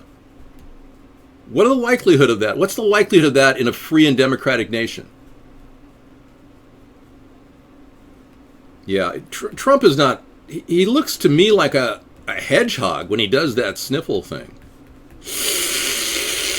And you hear the rattle of whatever is down his nostrils. I was trying to figure out why I couldn't do the Trump impersonation, and it's because I didn't close off my voice. I didn't lock this out. So now I'm working on the Trump impersonation for Halloween. It's wonderful. And so I'm just going to do it with my nose clopped. Whatever he's got in there, whether it's a prosthesis or something that's working for him. But I would recommend his doctors install a small duct and a drainage ditch into the lower part of his jowls so he can just suck that mucus down so he won't have a problem in the next debate. Because you know full well that Donald is going to be very cautious about that drizzle coming down his nose, whatever it is. Howard Dean said that it could be, or he said, question mark, Coke? Coke? Question mark, Coke? So you decide. The nose knows. No, I'm not gay. If you think I'm gay, then you're suffering from extremely bad gaydar. Yeah. You probably voted for Barack Obama. Hey, speaking of Mr. Gay Blade, useless lame duck president, got a little slideshow for you. We'll play in the background. Coke? Question mark. So what will Obama turn into later after he's, gets home with all the money he's made on the side in his Cayman Island accounts? What will his transgender lover Michelle do? Well, we'll be calling them into court to prosecute. And my plan is to prosecute Obama. It's the only way I'm going to be able to stop the waste. Donald Trump says he's going to repeal Obamacare. There is no way he could do that as a president. There is no method by which a president can repeal an act of Congress. So he doesn't even understand how it works. So prosecuting Obama was another mistake that he hasn't. He says that Obama was born in the U.S. now. I believe that Obama was born in Kenya, and I can prove it. Because science wasn't applied during the 2011 period when they presented the fake birth certificate, prosecuting Obama is the only way we're going to be able to rescind and recall Obamacare rates for all of you. So unlike Trump, I do want to prosecute Obama. Remember that. When you go to the polls, remember that. If that alone drives you to vote for me, I'd appreciate it. I need all the votes I can get, folks. This is one of the most hellacious, nightmarish political battles our nation has ever faced. And it's absolutely reached critical levels that you vote your conscience. Not vote because you think Hillary is prettier than Donald, or not vote because you think that Hillary is not a robot, but rather a wonderful woman. or vote for Donald because you think that he's going to somehow solve the illegal alien problem, which I was the one who addressed early on in my campaign. No. He doesn't have a real strong method because he's already buyable. He's already owned by the New World Order, the same people that brought you Obama's, and their plan is to continue illegal immigration. So he'll either do one of two things: start creating havoc and IDing Muslims, and then pushing our nation to a greater police state, or because he's going to let Barack Obama walk scot-free. He's not going to prosecute Barack Obama. He's not going to do that. So because he's already flipped on that issue, I would think a lot of you Trump supporters are ready to go, Dave, you're right. But that's all, folks. But seriously, anybody who thinks that an extremist is going to be president in this country, like Donald Trump, or an extremist like Hillary Clinton, probably doesn't realize that the direction the people are going. And the people will eventually have authority over this election. But because this has been completely isolated to the blogs, and we haven't had any mainstream media attention in a significant way, our effort is strictly ongoing and in your face. We never stop, and we can't stop. We won't stop. And it's a mistake to think that you're going to ever stop us. You can't stop this. This is way too ingrained in my mind. I'm literally hardwired to do this every day. If you were to pull my plug, I'd still be running on my backup hydrogen plane. Or I would send out a holographic image that duplicates my entire features and interacts with you in a syntactical way. Obama, Obama, Obama, cannot stop Ebola, Ebola, Ebola from infecting you, no matter what you do. We sent 4,000 troops into Liberia to get contaminated and bring it back home. So listen, my brothers and sisters, we're on the verge of the apocalypse. So it's time to open your eyes to the blindness that surrounds you. Well, make no mistake about it. Let's be clear. I'll do anything for money. I'll support the World Bank by starting wars. I'll seed Muslim revolutions in 6 nations. And now I learned a new thing. Surgical strikes work. Okay, so yeah, that was from the Obama Ebola video. There was a landmark video many years ago.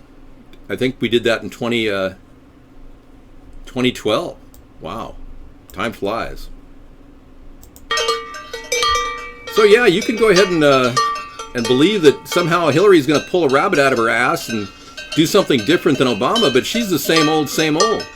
And if you think Donald is safe, there are people we were listening to last night that were saying that the government is so concerned about Donald winning that they'd probably instigate an EMP, an electromagnetic pulse, on the human population, just to trigger a massive event, a big event of catastrophic and cataclysmic dimension.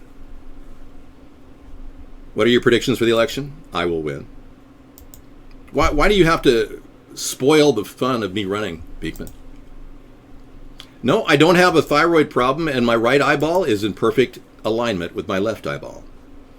In fact, my face is completely in order. There are no defragmentation undergoing. Reboot. Hi, I'm David Sponheim. I'm running for president. Why are you fixated on eyeballs, man? Hillary looked great. Did you see her eyes? She was doing great.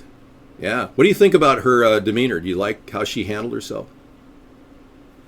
What if I told you that wasn't Hillary? No, your brain, your right side of your brain is disoriented, and you're about to retch on your own vomit. Guest 878's having some problems swallowing right now. Go get some water, man. You're choking, aren't you? Anyway, let's see what we got. We got the news. I've got an iVlog chat room with people saying, I hope they do an EMP, then I can be a general in the militia. So some people want an EMP just to join the FEMA camps so that you could pick apart the bodies and pull the gold teeth out of the Muslims or whatever ethnic minority group that the New World Order wants to do. You know, George Soros was accompanying his uncle when his uncle worked as one of the Jews that worked for Hitler in the death camps. And George Soros, the famous billionaire, actually had an experience as a child watching his uncle pull the gold teeth out of the Jews, the corpses. Do you understand what that means? I don't. I've never been there. I can't relate, but George Soros can. That gives you a little perspective on the people who are trying to screw up our world, guys. Another reason to vote third party. We will not be taking money from George Soros like Donald Trump did. We won't take any money like George Soros has funded Trump on numerous occasions. Folks, if you've been listening to the news on the internet, you're not going to want for George Soros involved anywhere near your politics. Trust me. Well, Fester, your opinion's been festering, and what I've been doing is tracking. You're trying to just get attention. Okay. I'm not ignoring you, Fester. You're focused on wanting to be heard. Yeah. Why don't you focus on what you have to say? Okay? Question me, Fester, and I will answer you. Go ahead. All ears on Fester. You're festering here. All right, thank you. Enough of the prosecute Obama thing. Right. Yeah, you know, I don't mind talking about it, but, you know, there's so many hours we can talk about it. It's like, big deal, whatever. We're so deep down the toilet bowl. I mean, we'd have to send a Hail Mary to find the opening to get back onto the toilet seat. You don't realize it, but the whole country has fallen into the unbelievable crevasse. The economy's in slow motion. Kmart's laying off 1,000 people. Wells Fargo just fired 600 people because they were cheating and stealing and setting up fake accounts. People are running out of money, and there's not enough in the economy. And the Republicans and Democrats act like this is some sort of a socialism. Oh, he's a socialist for offering $400 to every U.S. citizen. No, hardly. This is just a pickup to our economy. This is to get the service economy, maintain the flow. It's maintenance, basically. It's what you do when you pay your electric bill. It's maintenance on the lines. It's maintenance on your bank account. It's maintenance on the retail sector. It's keeping things rolling along. It fuels entrepreneurship when people have a little extra in their pocket. No, I'm not insane either. No. But the greed that is currently coming out of the mouth of Donald and Hillary is insane. It's almost as if they're in love with the money and the power. And it's that lust for money and power that turned people into some pretty sick people. They start to lose their direction. They lose their focus. They start to act a little weird. And I think Donald acted pretty weird in the debate. I thought interrupting the host about 27 times and having snorting actions was not exactly cool. Wait.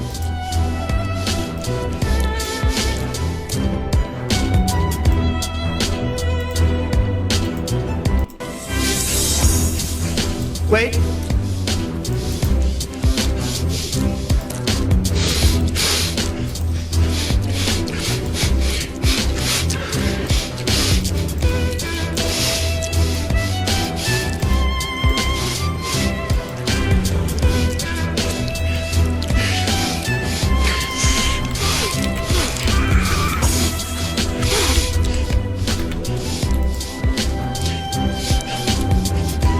Wait.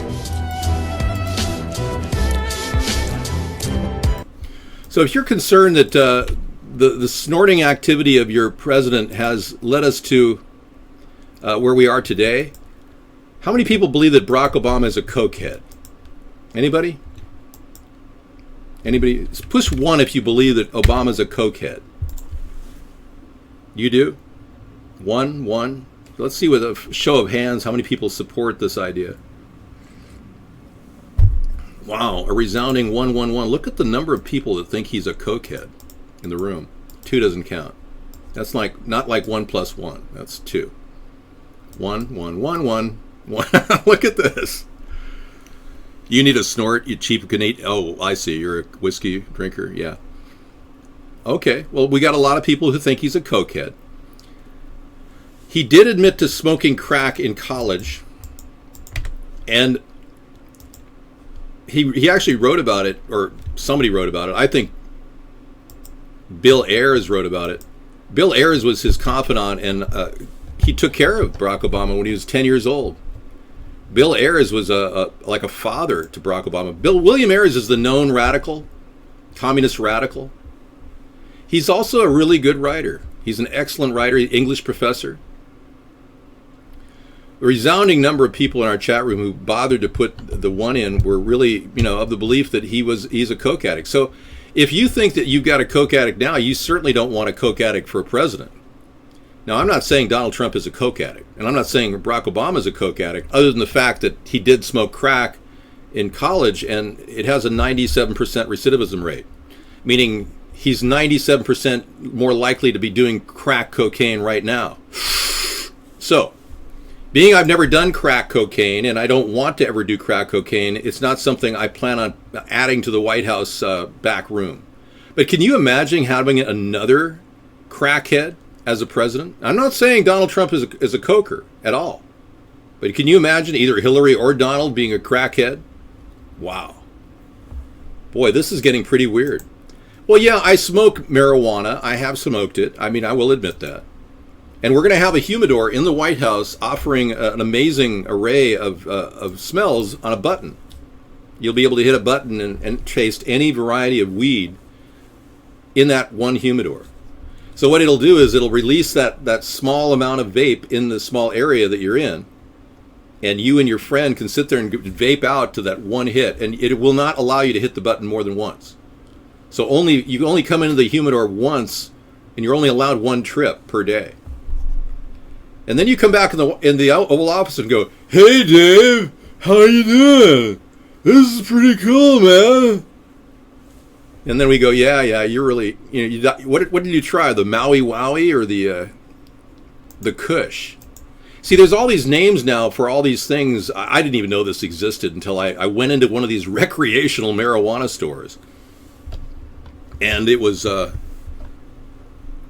like walking into a little Amsterdam. It was amazing.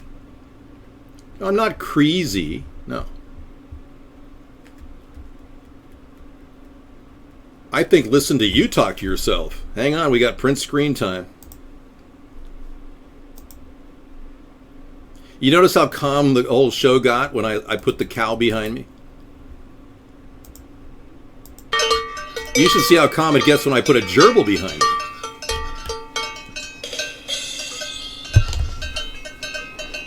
Oh, come on. Don't print screen that, Ann. Ann, we don't care about your love life. God, man, dude. Or woman, whatever you are. Anyway, it's a calming effect that everyone seems to like on our show. Oh, and look at that. We already blew... You're too early. What's up? You can come on in. No, seriously, I don't mind you coming in. If you want to come in early, you can get an early break, Sarah's just trying to figure out when she can come in and help me. Isn't she an incredible woman to help me twice on the show every night? This is my little show. That's why I had to ban Sniper the other night, because he said the whole show's Sarah. It's like, no, I'm the show. Sarah helps out. I started this show because I like to talk about politics. Sarah is not a person who necessarily wants to hear politics all day. No. Yeah, I had to ban him. Sarah could be the only reason you're here, but that's your fault. You're missing out on the most incredibly creative political candidate in history. Me. And many people like Guest 147 has just not realized the importance of this. You've been so in the zone of having an idiot for your president that you couldn't even understand a person, a free thinker as a president, who comes up with great ideas. You can't understand what I'm saying. It's like way over your head. Okie doke. Okie doke.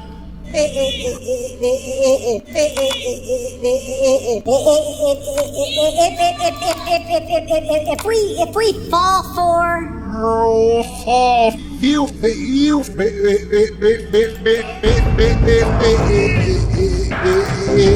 entering one of the worst times in American history, and we've got the biggest idiot in history running our country.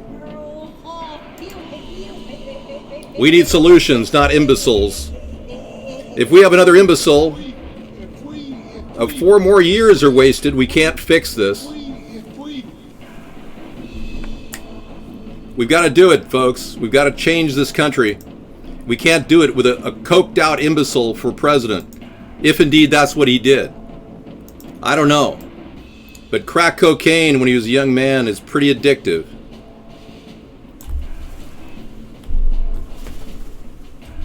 I'm trying to generate excitement here. So, new plans for America. Getting out of foreign wars will save this country $1 trillion. Over a 4 or 5 year period, it'll be big.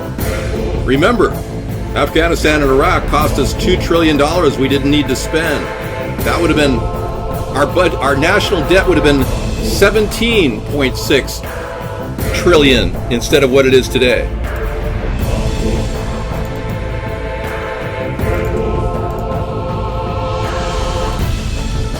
And they're systematically trying to kill off the population, slowly eroding our ability to have children, using dangerous chemicals in our bodies. Yes. Slowly taking down our ability to replicate. These elitists want to destroy the human species, 90% of it.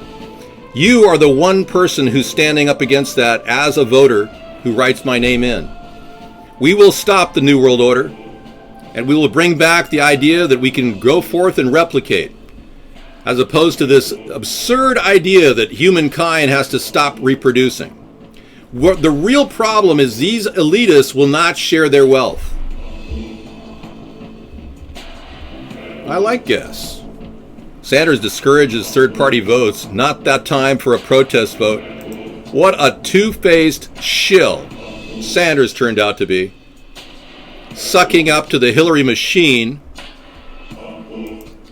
A lot of you are going to have to eat caca if you get the wrong candidate, so be prepared to become part of the FEMA plan.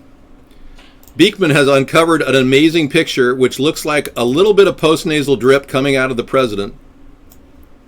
Now, whether he was suffering from a cold at the time, I don't know. But if he's had a little snorting problem, it would have been noticed, don't you think?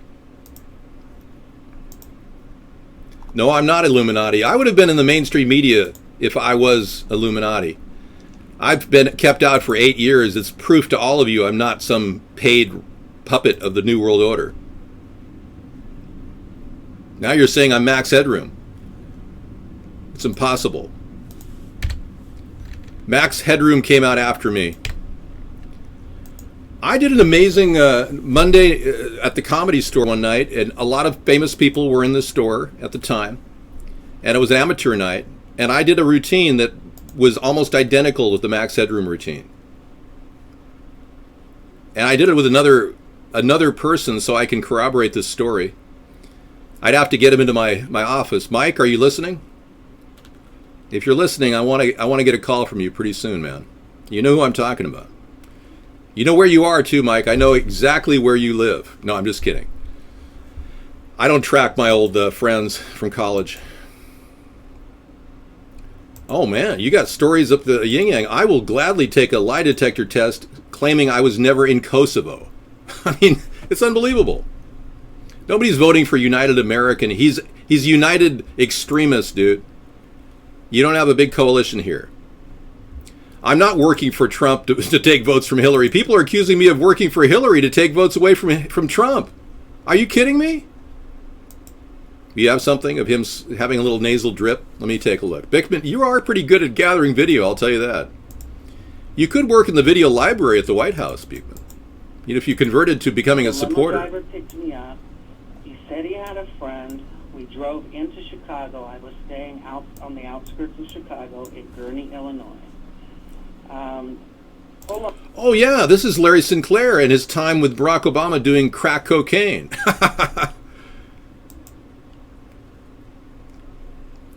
Man, you guys are really out to lunch. Dave, there are about 30,000 viewers watching from Italy. Whoa, guest 308 made a very interesting statement. 30,000 viewers in Italy. Welcome to the show. Wow, your economy is unusual because you're having to face austerity because you're really feeling the pinch. Your equity in the EU has been under scrutiny in Italy, and the Greece as well. And all these countries are beginning to say, "Well, we're going to have to just make it on our own." Up on the street in front of this club, he gets out, opens the door on the driver's side. A gentleman standing there, and he introduces the guy straight out as Barack Obama. And he puts his hand out, shakes his hand. We go into the club and start talking. We spend a little bit of time drinking. I had made the comment that I could use a line, and of course he turned around and asked me if I was referring to Coke, and I said yes. He said that he could help. He made a phone call. We leave. We're driving around for about 30, 45 minutes. We stop. I give him $250. He gets out, comes back, hands me an 8-ball of Coke. Wow. I take out the CD tray that I had a CD in the back of the limo that I had brought with me from Colorado. Rest it on his knee, start to prepare to do a line of Coke. In the process, I'm straight up. I've been gay all my life. You kind of feel your way around.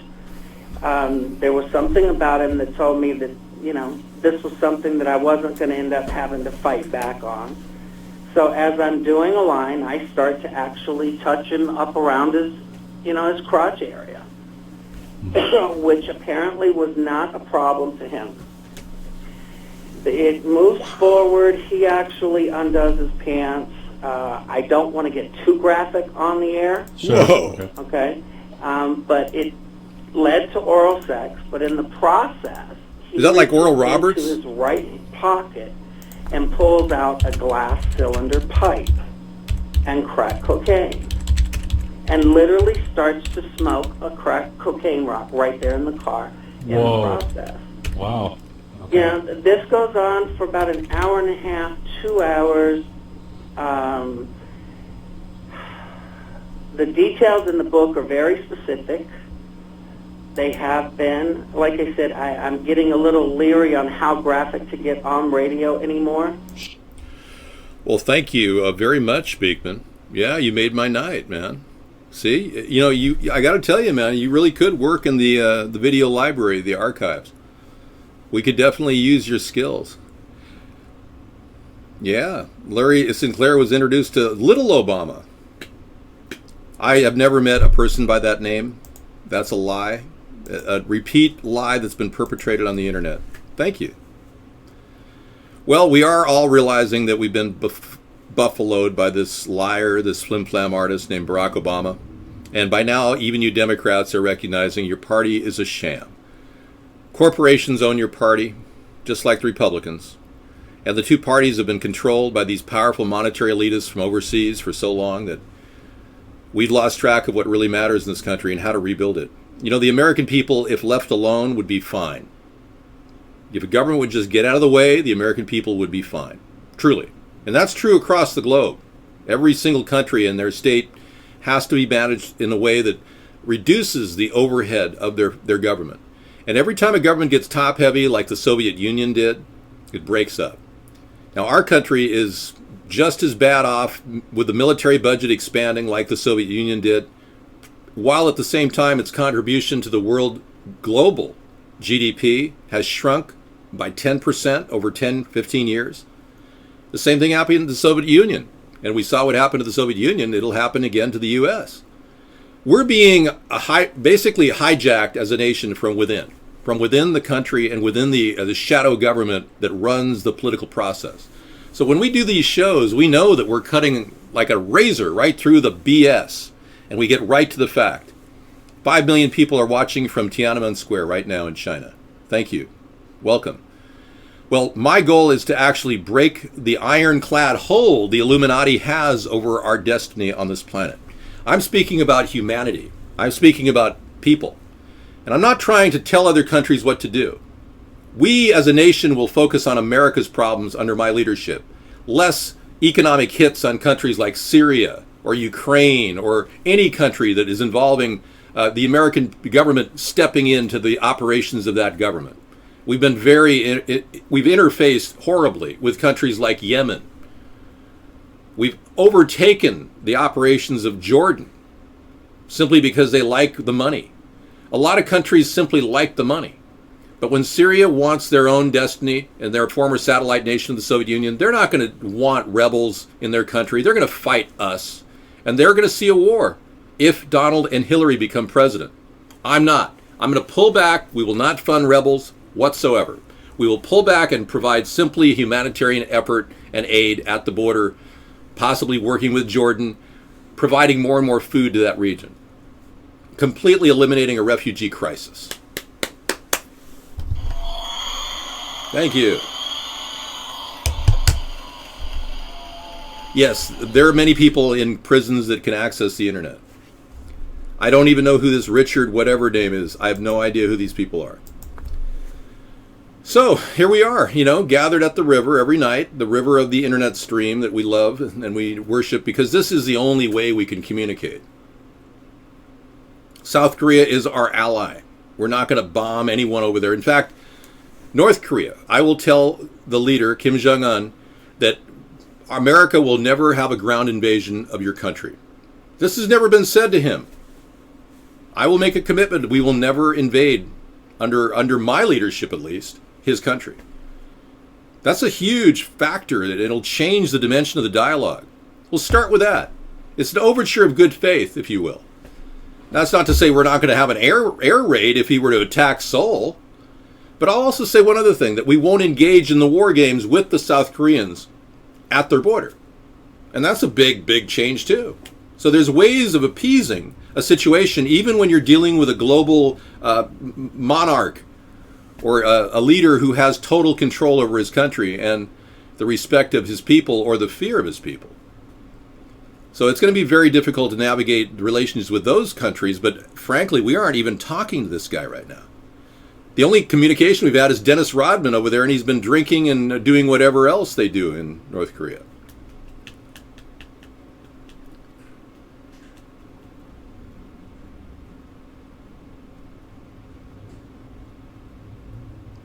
I don't have a high voice. I have a very low voice. My voice can go deep, or it can go really high. I can talk in the upper registers. There isn't a person like me in the world. I have incredible power over my voice. No, I'm not a Democratic shill. Somebody else was saying that I was a Trump shill. You guys are all off. I'm a centrist. Do Bob Eubanks. Here at the Newlywed Game. No, I don't do Bob. I would. The guy's still living. I only do people that are dead. Well, now ask me to do Ronald Reagan. No, I'm not mentally ill. You are. Look in the mirror. Go in the mirror right now, look in the mirror, and ask yourself, are you worthy of your own sanity? No, I'm not a Satanist. I believe in God, and I have a personal relationship with the Lord. We are not initiating fast mute. In order to eliminate extreme demoralization going on in our show, we will engage in a muting process. Trump dominated the early part of the debate by all accounts. What are you talking about? That's tripe. I will not take this crap. Chat room celebrity, please don't post any garbage about Trump saying positive things. And please don't show any positive things about Hillary, ever. Thank you. I'm up against a two-party system. What about that do you not understand? God, you people. I've never used the N-word in my entire life. You're calling it crap, I call it feces. It's just semantics. God. Lordy, lordy. Okay, everybody. Welcome to Wasteful Wednesday. So how are we going to handle all the wasted food? The food waste in America is over the top. And we are looking at 50% of the food that comes into our country literally is going in dumpsters with plastic. It's not even producing good soil. I like my stinky Honda. I will never sell it. It'll be a collector's item worth $70,000. That's what somebody told me. So we've got some solutions for that. A national composting center where you can bring your veggies. If you're a market and you don't have any use for old, gross vegetables, we'll even pick them up in the back of your market. And we'll be driving a vehicle running on biofuel, green biofuel. It will be wonderful.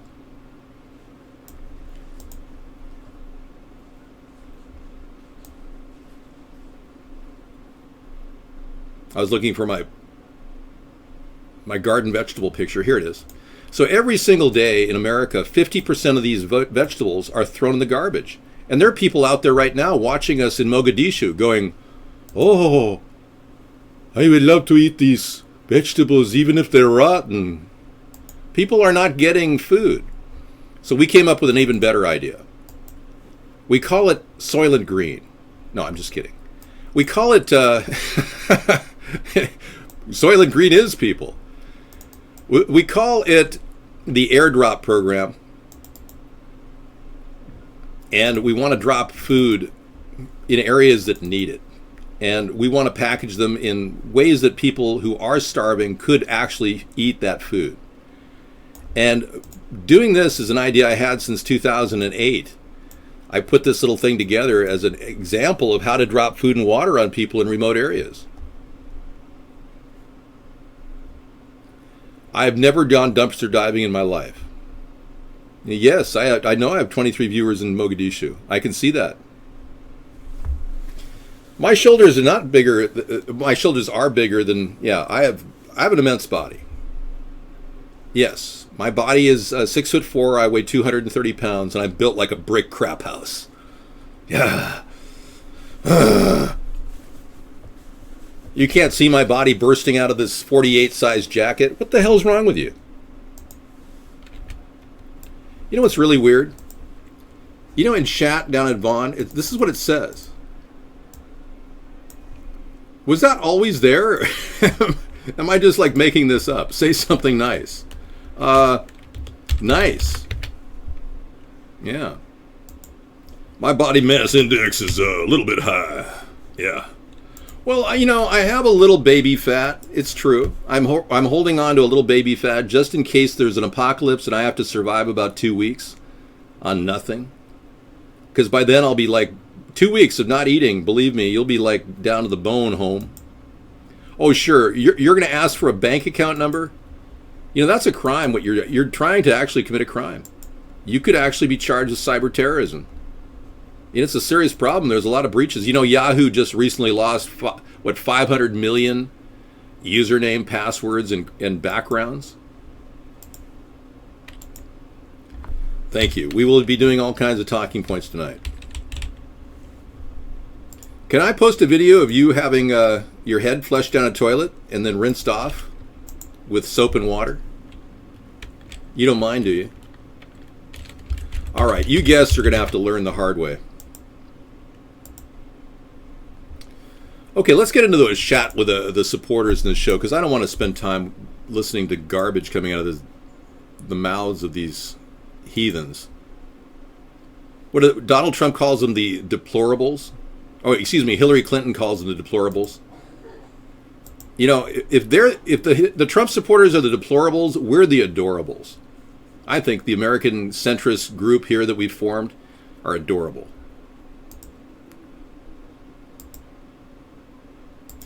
So Sanders is telling people not to, discouraging third-party votes, not the time for a protest vote. What a joke. Yeah, I'm going to dispose of that in my compost heap of news. See, this is the kind of thing I would compost. Yeah, we would compost that right quick. I'm going to send that down to the Netherland.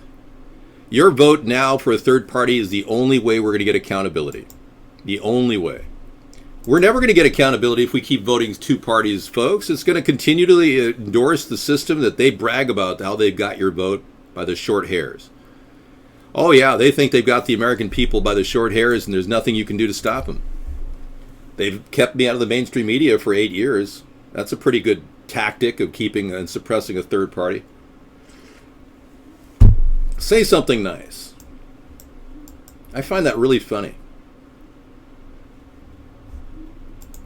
Okay, I'd rather go to iBlog. We will have another show coming up. Hey, thanks, Guest 154.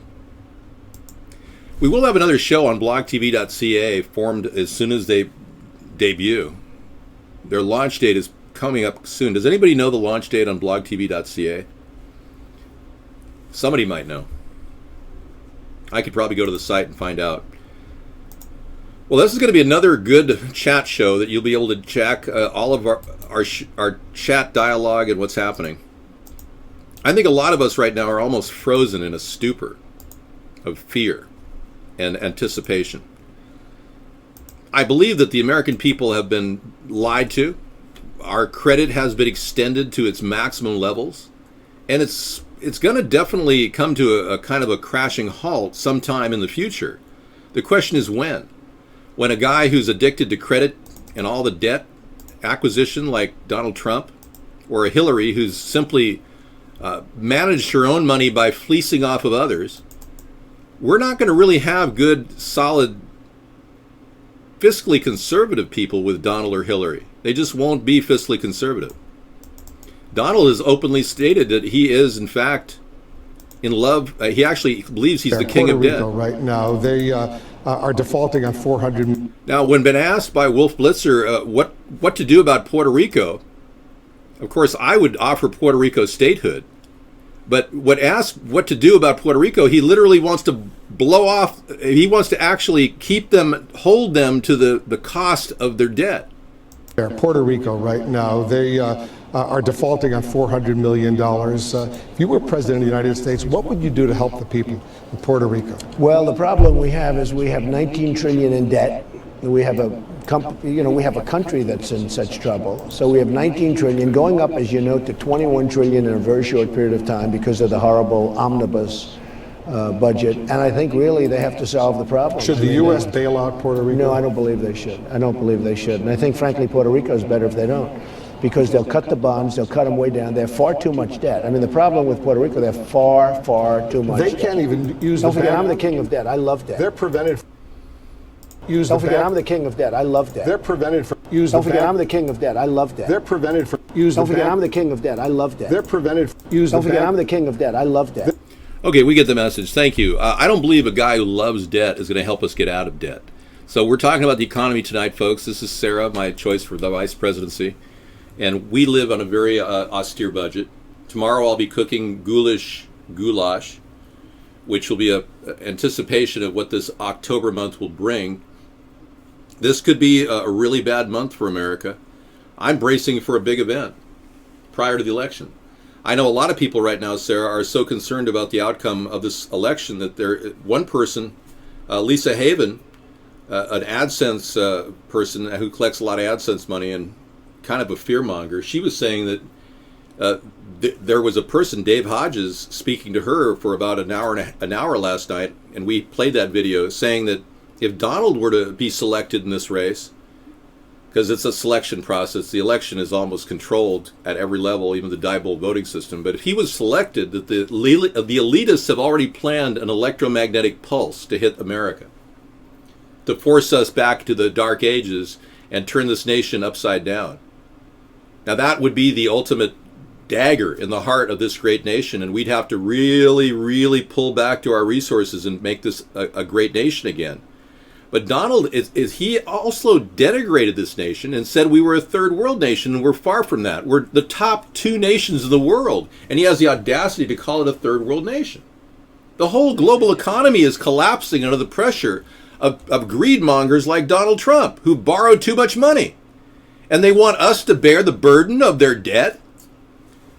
Puerto Rico, on the other hand, we're looking at a possible good relationship with Puerto Rico that could clean up their banking system. One of the reasons why Puerto Rico owes so much money is they've been a haven for illegal money coming into their country and giving everybody breaks on their investments, so that those investments have paid off the big guys, like Donald Trump. They make money on Puerto Rico's bad tax structure. But by making it a state, we would veritably provide the same amount of services we currently offer them. And we need to make that clear to those people, because when they vote, Puerto Rico usually says they don't want statehood because they're worried about their subsidies. They're that broke. So I think we could restructure their debt when we restructure our debt. It's very simple. And we could easily move forward without the labor of having to service a World Bank like the Federal Reserve, which is a private corporation. All right, Sarah's in. I'm going to step out. We have the money to give everybody $400 per U.S. adult. The U.S. government. U.S. adult citizen can get $400 per month. Within this program, we'll be eliminating welfare. But if you're on disability or Social Security, you'll get much more, but you won't get the $400. You get what you currently get. So somebody was worried that their disability payment would go away and they'd get only $400 a month. No, you'll be getting your disability that you're currently getting, but you won't get the $400 per month on top of it. Same with Social Security. But welfare completely wiped out, and money to non-U.S. citizens completely wiped out. Donald Trump doesn't have a method to do this. This is a good, solid method to straighten the economy out and get flying. See you later. Thank you, Esther. Oh, well, why don't you just save your questions for me, and I'll try to address any questions you have, Esther. Sometimes the chat, David has what he needs to say, and sometimes he's not able to address all of your questions. So if you want to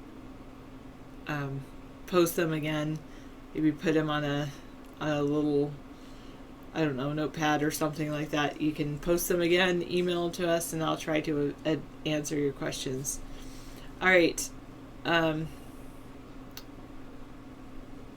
It's only for U.S. adult citizens is the 400, so anyone that does not fall into that category would not be getting the $400 a month.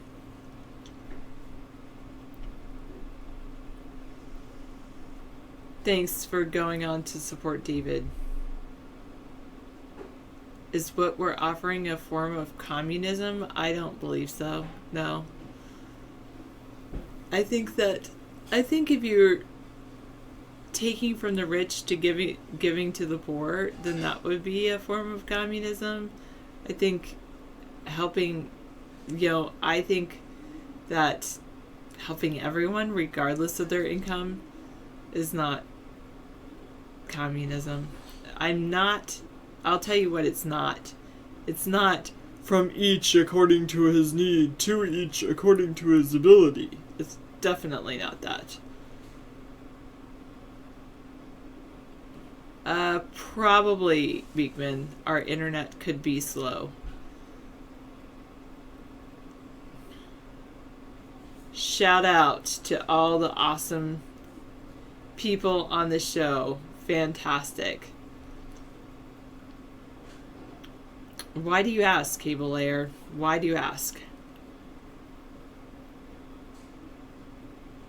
I know, it's so true. He's a good guy, that and you're forgetful. I'm so sorry, Fuster. Well, post him on I usually have a notepad open or Google Docs open, and then type my questions in there if they scroll up and David hasn't answered him. Just one of those things. Well, I can be that too, Jar Jar. It's fine with me. I'll just be myself. It's all good. Oh, you think it's on your end? You closed down the SETI at home program? SETI at home. That's funny.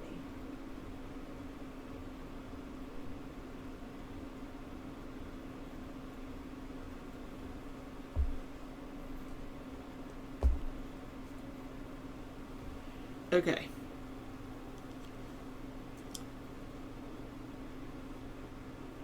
So I'll say Dave. Yes.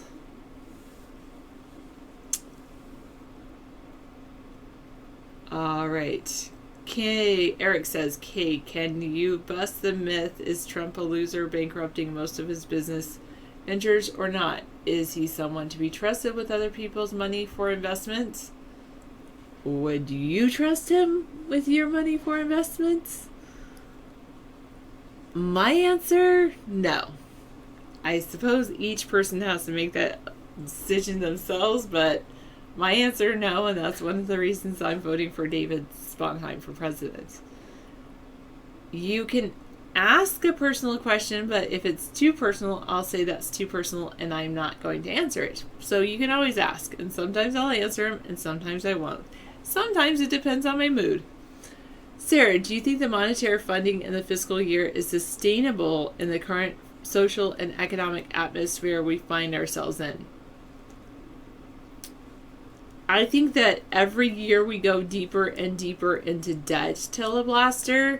So it all depends on your perspective. If you believe that we need to, believe that we need to be in the red or balance our debt, then it's definitely not sustainable. Let's say that. It's definitely not sustainable because we'll always continue to go deeper into debt. Just say no to video in the browser. That's true, Sammy Stat. I use the pop-out chat, which, and then I don't have to deal with the video in the browser. Okay. Sarah, is your hair sustainable? It goes on and on and on. It goes on and on and on. Well, I've had this hair here. It's for 4 years.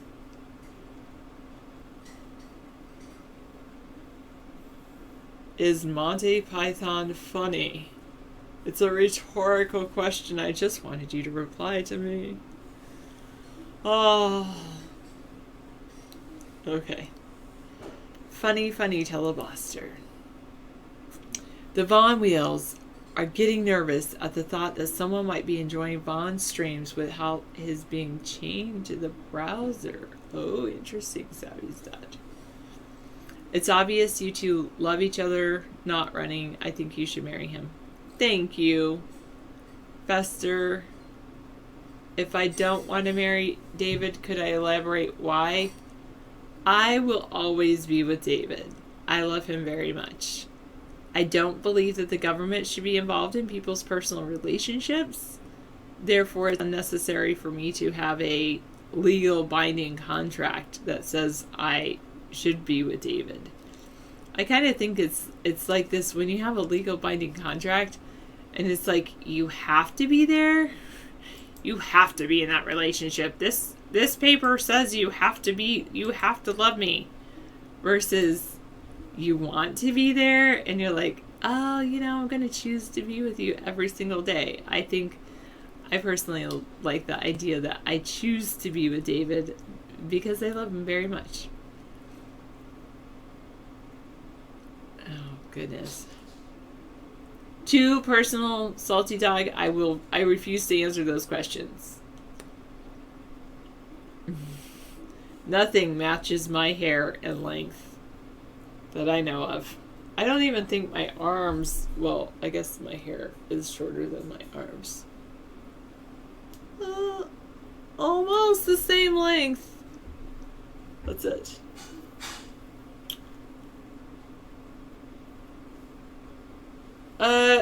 Well, I think it's up to people what they expect, and I think that we live in a modern era where people don't have to expect the president to be married. Legally, that is. Or whatever. All right. I'll tell you what.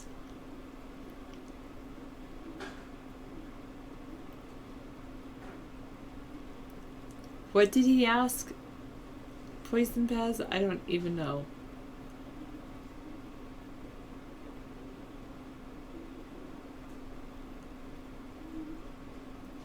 No, I won't be dressed as I don't even know how Catholic schoolgirls dress, so no, I won't be doing that.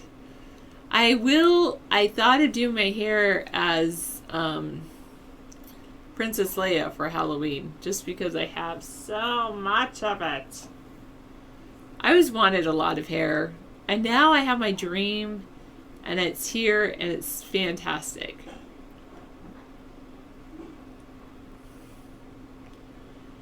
Your dad has been with his significant other, his woman, for 20 years, and their reasons are just like David and I. Oh, they're still married? Oh, good. Or at least together. Oh, that's funny, Telebuster. I don't want a president like that. I want someone who has a firm grasp on our country. Oh, I did not realize it was off, Mr. Behavior. Sure, I'll turn it on. Gaston, say something nice.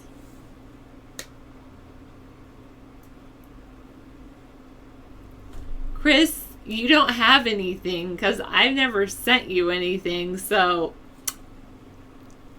yourself.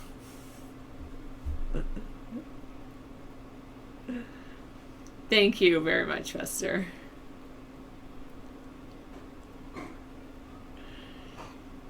What are the terms for guest chatters? Just say something nice, that's it.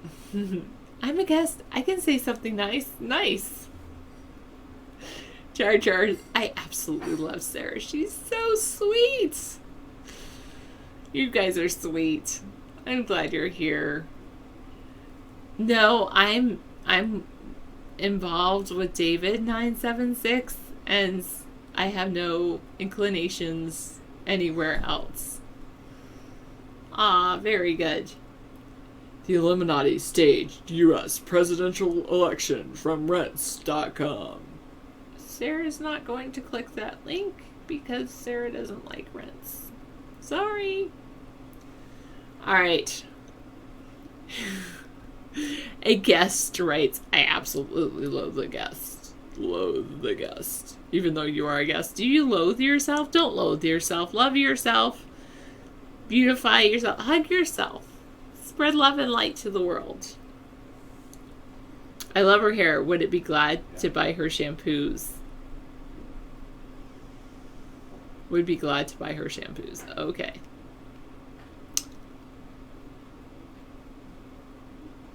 All right. How old are you, Teleblaster? Well, I have my own segment. How about that, 736? That's better for me because I don't have the pressure of anything else. Can you study with me? What would you like to study? I like studying. I like learning. Depends on what you're learning, though. I do like learning new things. It's just like the geek in me. You're older than the sun? That's pretty old. I don't know what you're saying, 376. That's kind of a personal question, so I'm not going to answer it. But I acknowledge you as someone who has a question. All right. Interesting anthropology, true.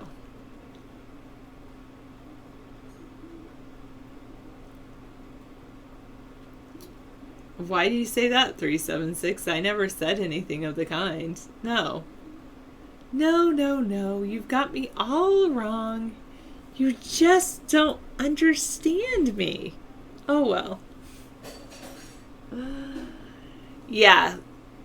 Link a song, Fester. Link a song. I won't be able to play it right now until David goes off the YouTube show, but link it anyway. There you go. Too personal, 389.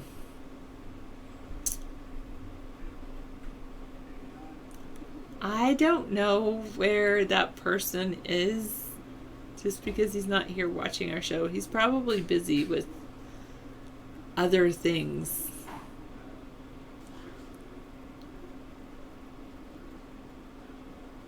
marijuana is legal in Washington State. You know, what doesn't kill you makes you stronger. I don't know, 531, from what, all the trolls asking me all these horrible questions. I suppose I think of it like a book. It's like I can respond to it. I don't have to respond to it. And exactly. Sarah, are you regular? I could use some more fiber.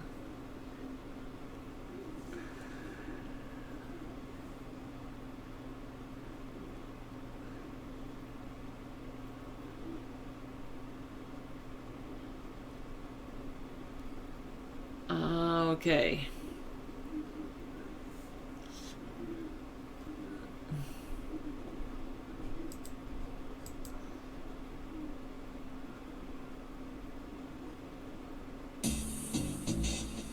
I don't think that's a question directed at me, 837 or 736. I don't think the question about marijuana is directed at me. So I think that would be a better question for David rather than for me. I don't hate Canada. Actually, I like all of the Canadians I've ever met are pretty cool people. So I'll just say that. Never going to happen, Salty Dog. You can watch the show from now until forever, and your request will not be granted. David Sponheim won the debates. Oh, goodness. Oh, is that a compliment? Herpopolis. Oh, goodness.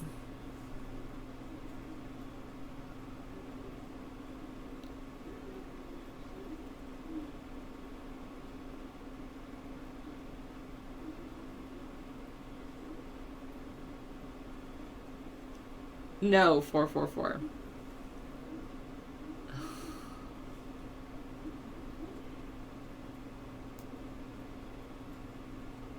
All right. Tullwaster says Canada is fantastic. It's just the people who live there. I guess you haven't had the great experiences that I have with Canadians.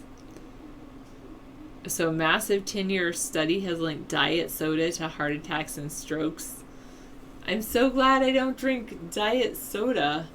Sarah, what's your favorite Pokemon? Mudkips? I don't know, 771. Is it because David's a good-looking person? I really don't know because I just don't. I'm not from that perspective.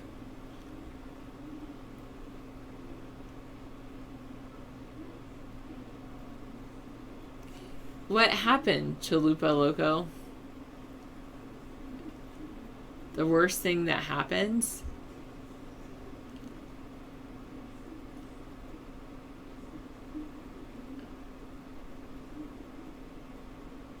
When something gets released. Okay, let's see.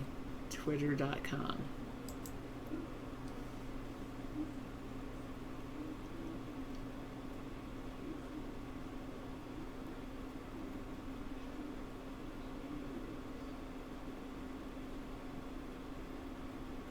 Oh, coming in October.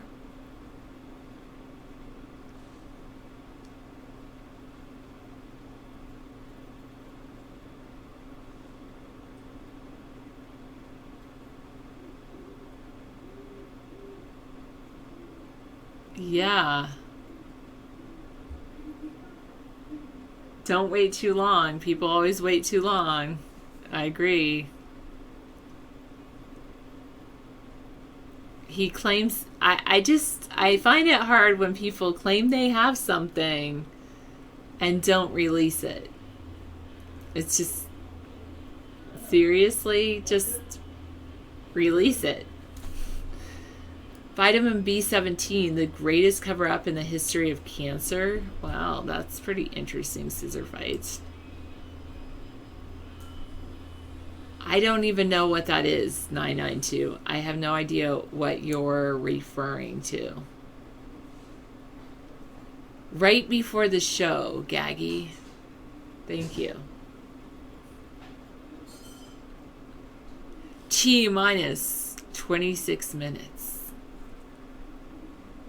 No, there's no way to apply for being a mod in here. You'll just have to deal with the fact that I'm a little more lenient and David's a bit more firm-handed. I'm not going to do that right now. Thanks, 992. I have too many other more important things to do. All right.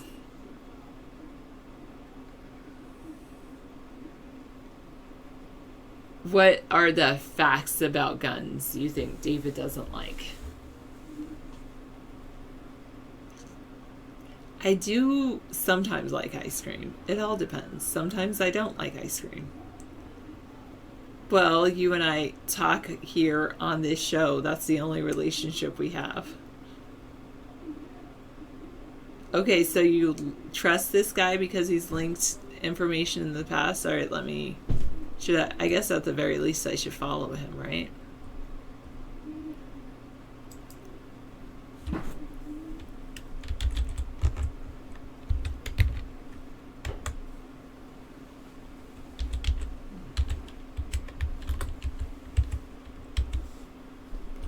Say something.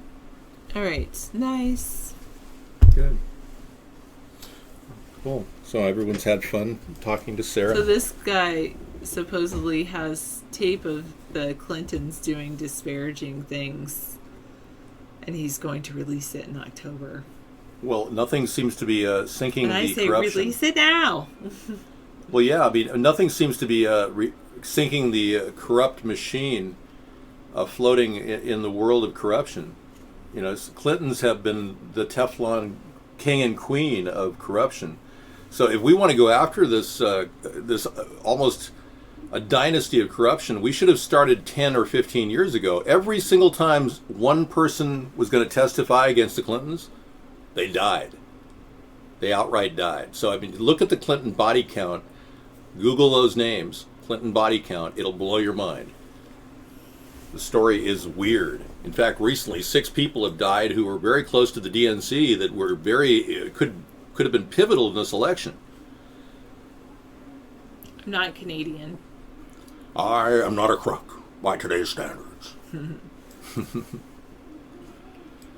So yeah, there's a lot of corruption. We could get started on the next thing, but we've got enough right now under our table to look at Hillary as a criminal. And if you want to prosecute, Jim Comey doesn't recommend it, but what's stopping Loretta Lynch from prosecuting Bill Clinton and Hillary Clinton? I mean, the only thing that's stopping her is Bill Clinton arriving at a meeting, spent 30 minutes on the tarmac with Loretta Lynch, and then immediately Loretta Lynch said, we'll give 27 months of moratorium on prosecuting Hillary. I mean, that's... Sure, let's just rig another election and waste another 4 years on top of the other 8 years that Bill wasted, on top of the other 8 years that George W. Bush wasted, on top of the other 8 years that Barack Obama wasted. I mean, we're going nowhere, folks. This is crazy. That's funny somebody put this for you. Can't stop. Can't stop. Yeah, I'll use that. Cool. All right. Looks like the lips from Mick Jagger. Take care, Teleblaster. Thank you for coming in, man. You need some love. I can see that. Now, Capitol Hill overrode Obama's veto on the Sue the Saudis 9/11 bill. Frankly, I'm fine with Obama. In this particular case, I agreed in some ways because Obama and the CIA recommended that we not destroy relations with a country simply because there was allegations that hadn't been vetted. And to prosecute Saudi Arabia in the 9/11, we need to do a 9/11 investigation as an inside job. look at our own country first before we start naming and blaming Saudi Arabia. So in this weird instance, I agree with Barack Obama on this. I'm glad he vetoed it, but they're going to override it. That must be mine. I don't know what that was. That was some sinew of some sort. That was I've been weird. cleaning up, I've been composting all day long. It's been amazing. Oh, you've been composting? Yeah, I made a potato and a shrimp and a pea dish, sauteed on the stove. I'm a virtual person.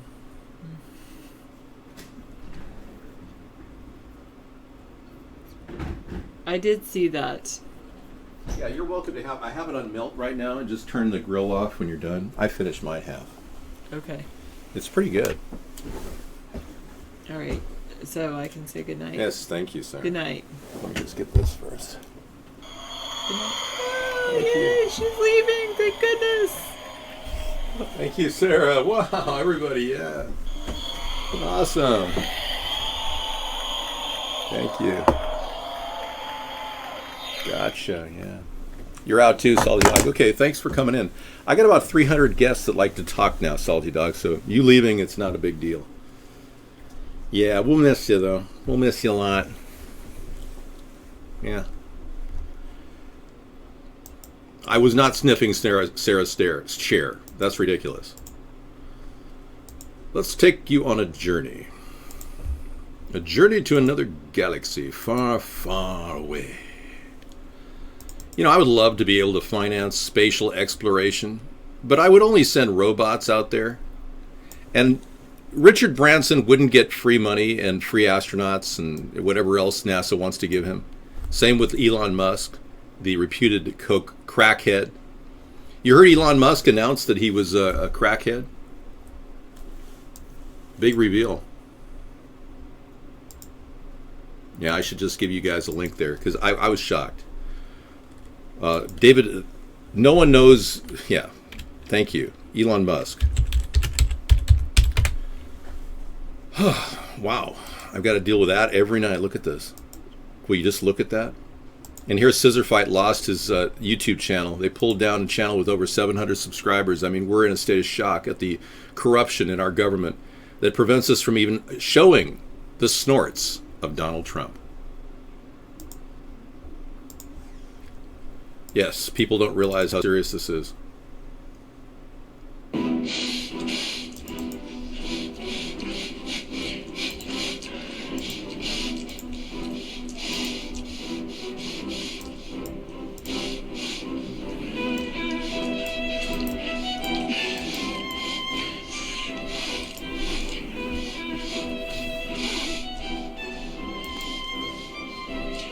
Somebody did. Wait.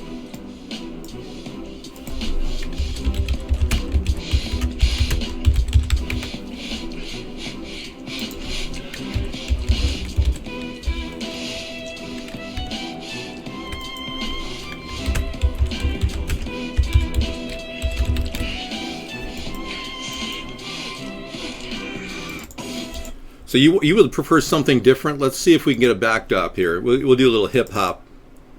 We got to do a different song just to see how it plays out with the music, just for fun. I don't know. The sucking sound is specific to a certain type of person, and I think we all know what we're talking about. Howard Dean put it very succinctly. He said, "Coke?" ? I mean, he's alleging that if you can imagine this, that Donald Trump snorts coke. Can you imagine? Why would Donald Trump, living in New York, going to Studio 54 all those years, why would he ever snort coke?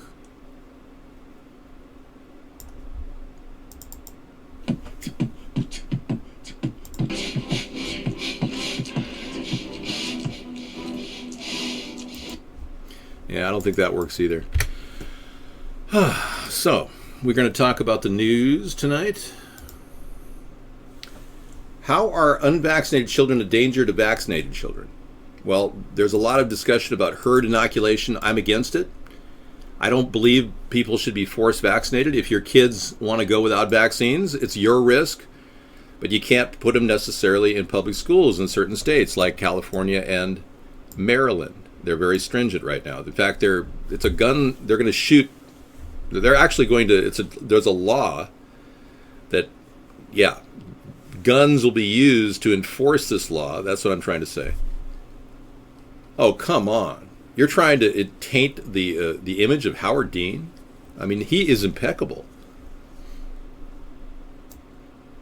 How are unvaccinated children a danger to vaccinated children if vaccines work? Oh.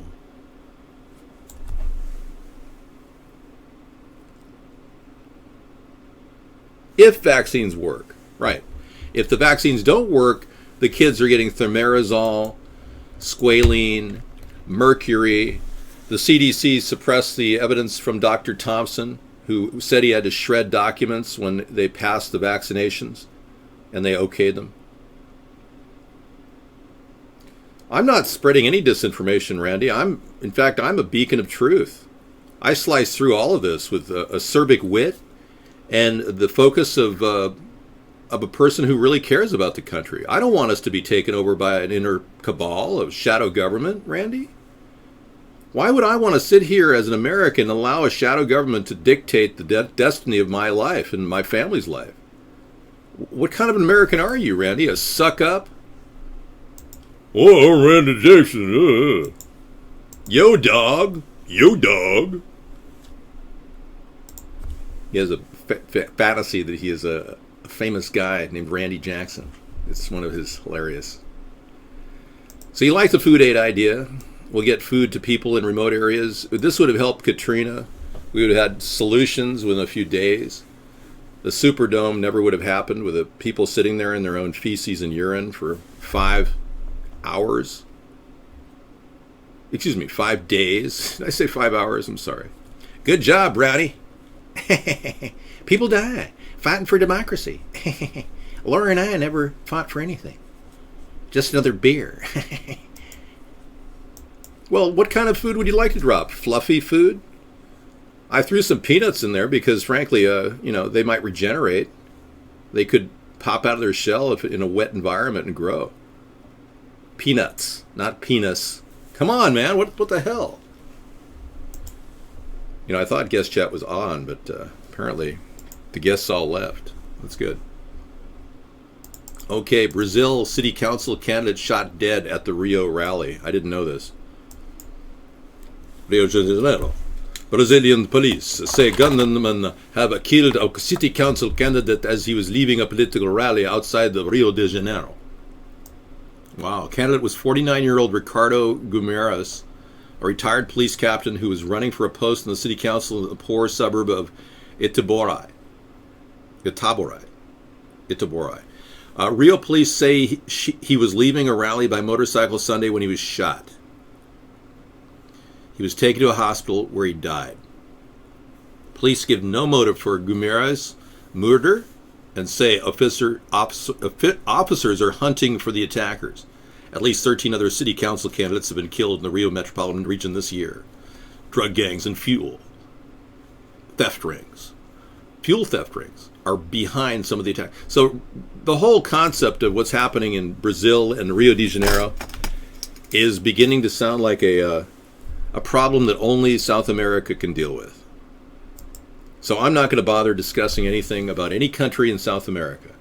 Okay? How do you like that? And we are going to focus on the 1,000-mile fence. Oh, really? You guys are back at it? Okay. Well, see, I asked for chat and I get this. I'll tell you, I got no respect. I'll tell you. Randy, have you been taking your mercury injections directly into your brain? That's very funny, real Trump. Yeah, so let's drop the vaccination studies. It's pointless to, even pursue vaccinations that are already experimental at best. At the very least, we just focus on polio, smallpox, tuberculosis. Yeah. But we've expanded the vaccinations so the kids today have like 74 vaccines, little babies. Little babies have 74 vaccines. Can you imagine being a little baby and having 74 vaccines? You were a little baby once. You remember? I know. Dave, what ideals will you run in 2020 if Trump uses your ideas now? My own ideas, the same ones. You see, folks, if Trump executes or tries to execute my plan, he's going to fail. So it puts me in a perfect position to adopt my own ideas, which have been on record since 2008 on remote servers in the Netherlands. And we also have the ability to verify everything from our website, and all the people would swear and testify they've seen us talk about these ideas for 8 years. I probably get at least 100 people in this room that would sign off on that. So we'll just continue the ideas that are obviously winning elections. What can I say? I can't control when a person steals ideas. I just can't. I mean, I want the ideas to go viral. I just didn't want somebody else to take credit for them. But it doesn't matter at this point. As long as the ideas themselves keep moving forward, I think we're in the right direction. And that's my exit door and my strategy in dealing with the Trump campaign. But I cannot answer to all his Russian mob connections. I can't explain why most of his income comes from Russia. I mean, if that is not troubling to you, you Trump supporters, you're not even patriots. You're a bunch of mamby-pamby girly men. You stand behind this country, you're going to prosecute Barack Obama. You're not going to flip-flop and allow Trump to just, I think maybe he was born in the U.S. I mean, come on. You people ought to grow your gall-dang gonads back and force. Just be Americans and realize that Barack Obama was born in Kenya. That's the simple fact. Just look at it. You know, when you go to Kenya, you see signs saying, "Welcome to the birthplace of Barack Obama." Yeah, that's what I'm talking about. Well, let's be clear. If you want me to be like Barack Obama, I'll have to do it. I'll have to have melanin injections. You know, I theoretically could have melanin injections and look a whole lot like Barack Obama. I'm not kidding. Let's take a look at Barack Obama's face. Now, typically, I don't have a lot of flies around me. So my hair could be trimmed down to... See, theoretically, you could get Barack Obama as me, but I would be a different person. Of course, I'd be David Sponheim, but you could get me as Barack Obama for special holidays, like a reflection on what it was like to have a black president.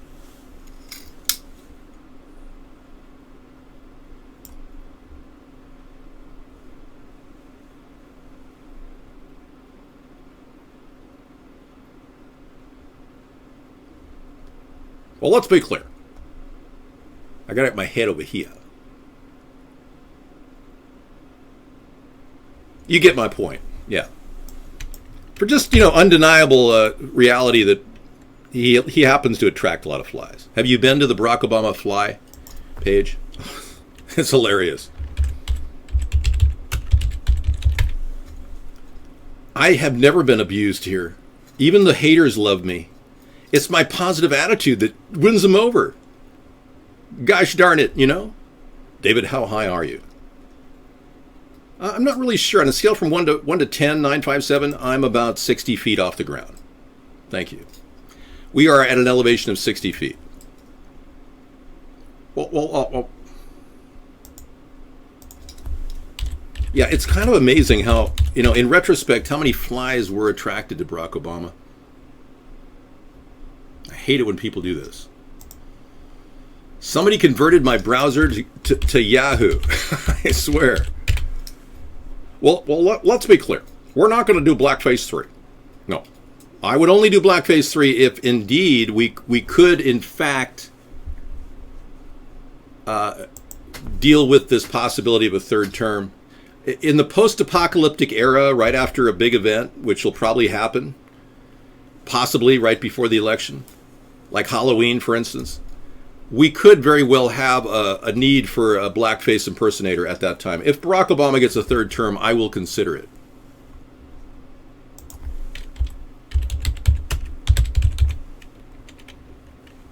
There it is. Okay, you Google this. It's absolutely fascinating how many flies have landed on his face and have been captured. I mean, some of the best fly shots in the history of presidents.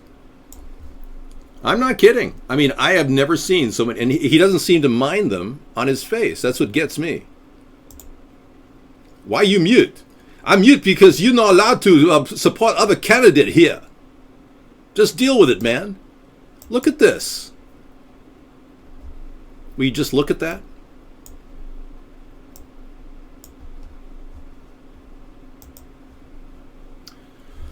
Okay, thank you. On to the next subject. We support freedom here. I am not gay, but I definitely respect your right to be gay if you want to be gay. If you want to be gay, you want to be gay. I can't correct the fact that you want to do your own gender. I mean, that's your thing, man. I mean, I'm not going to lay my trip on your trip. I dig chicks. You got a problem, okay? But if it's not a problem, that's your prerogative. You got a prerogative, not a problem. It's a prerogative. There you go. But keep your gayness out of the show. Thank you. But you're welcome to be gay here. We had a gay old time. Well, look it, man. I'm not gay. Beekman, that's a weird homophobic and bi-curious thing you said. Beekman says, David, if you were gay, what guy would you want to bang? I mean, seriously, man. That not only reveals your homophobia, but also your bi-curiosity. You could be studied. You could be like one of those laboratory guinea pigs the government uses for MK Ultra. Hang on, I've got a correction. I've asked the science department to pull my lip up. Yes. We're going to try to crop my lip and bring it up about a half an inch so that you won't be disturbed anymore by the vast separation between my nose and my upper lip. It forces me to smile all the time. How old are you? 957. Why use Botox? Why not just put your face in botulism? It's a lot cheaper.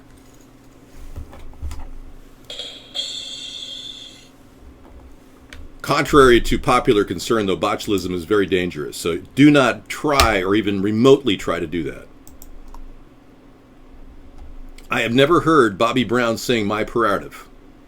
I've never heard him sing that, so I can't even understand what you're saying.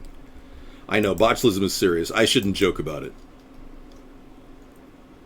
Beekman, that's the oldest joke in your repertoire. Beekman, are you from the Rodney Dangerfield days?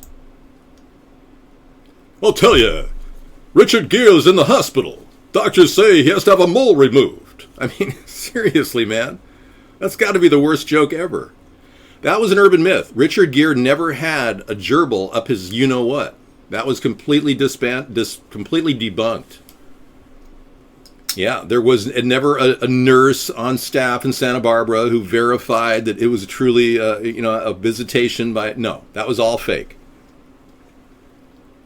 Oh, thanks. Yeah. Well, Rodney Dangerfield had his head frozen cryogenically.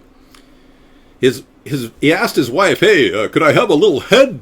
And basically she gave his little head to the cryogenics lab and froze it. So someday, when human genomes will be able to adapt to the cyborg, the fusion, what we call singularity, when humankind can mate with robots and microchips will be installed in the brain matter of Rodney Dangerfield, you'll see a robot walking around going, "I'll tell you, I can't get a break here.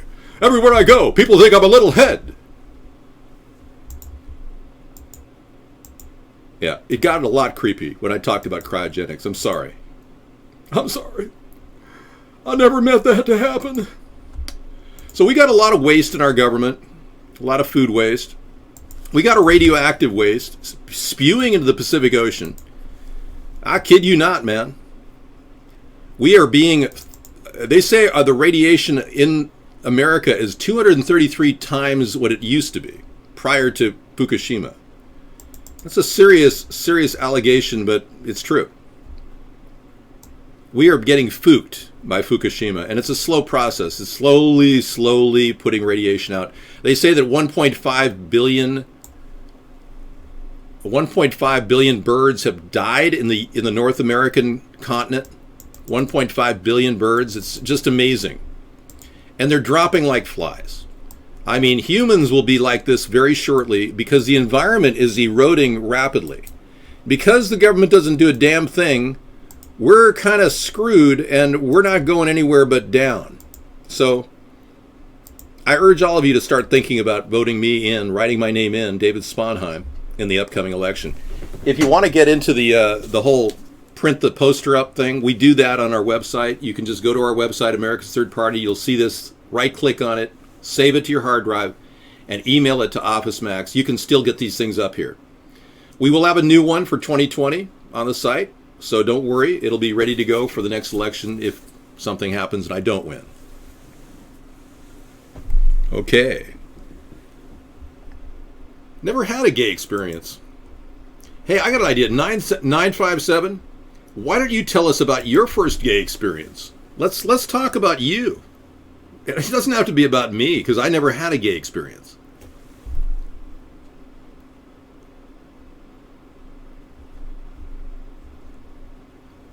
Randa, we cannot pay you $1. That came out of sweat and tears, man. This came out of a campaign where I posted 150 signs in a 50-mile square radius to get elected. And I had nothing but these signs ripped down everywhere I went. Signs like this, using the same artwork here. So this was forged out of a tough, hard campaigning in 2014. You can't just get artwork to look like that. Somebody said it looks like I'm trying to get shot by my own hand or something. It's like, yeah, man, you're going to get it, man. Yeah. But no, all I'm saying is talk to me. Talk to me. You guys can talk every night to me. We could be like friends, almost. You guys are so fixated, man. You're probably getting doused with pheromones. You're turning homosexual. Prevented from using. I'm the king of debt. I love that. They're prevented from using. I'm the king of debt. I love that. They're prevented from using. I'm the king of debt. I love that. They're prevented from using. I'm the king of debt. I love that. They're prevented from using. I'm the king of debt. I love that. They're prevented from using. I'm the king of debt. I'm sorry, that was a repeat pattern. We will try to avoid repeat patterns in the future. As you know, tomorrow night is Technology Thursday, in which I will prove once and for all that I am not a robot. We can't ban Sam's dad. He would be, it would affect his psyche. Yeah.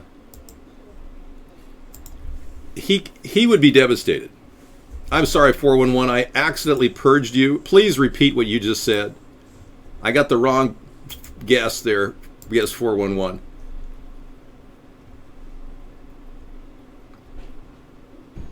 Well, we're in the open season, open talk now, social issues tonight. You want to talk?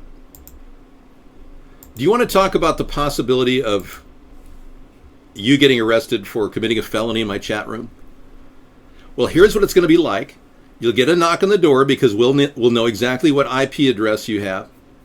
Yeah, and we'll say, well, you are the person who was at this location in 2016 on September 28th, sir? All right, more like Mr. Anderson. We'll walk up and knock on the door. Knock, knock, knock. Good evening, Mrs. Brown, I see.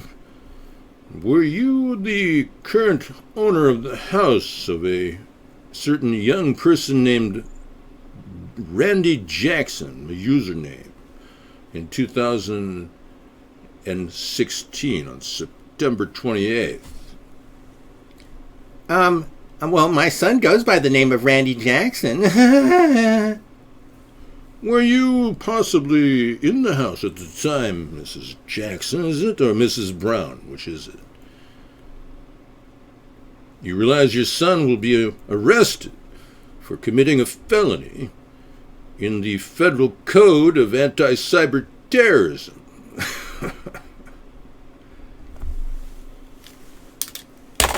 Whatever.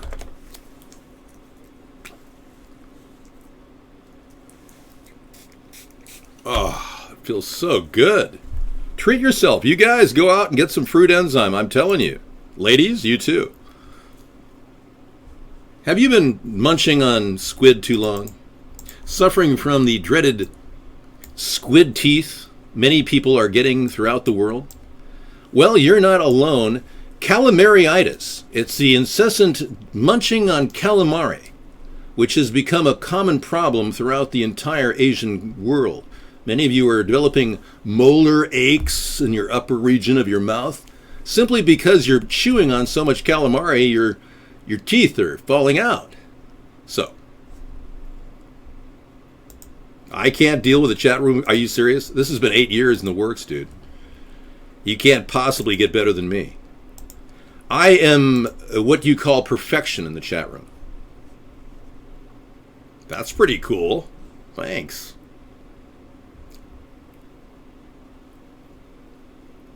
I think I'm getting sleepy.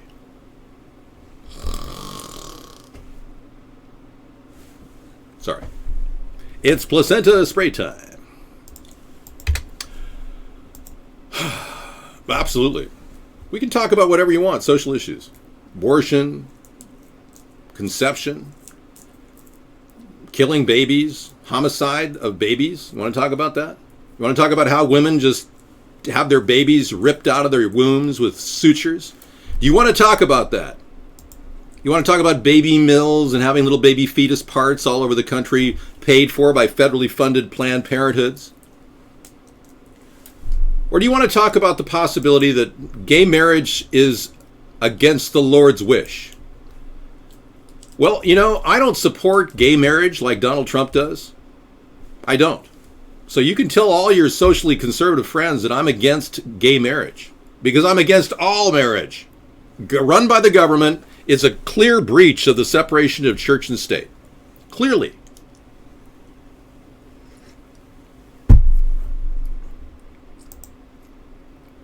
Okay, we've got a lot of dissension in the guest realm. So if you guests who want to talk don't pipe up, we're going to be just turning guest chat off. This is your last warning.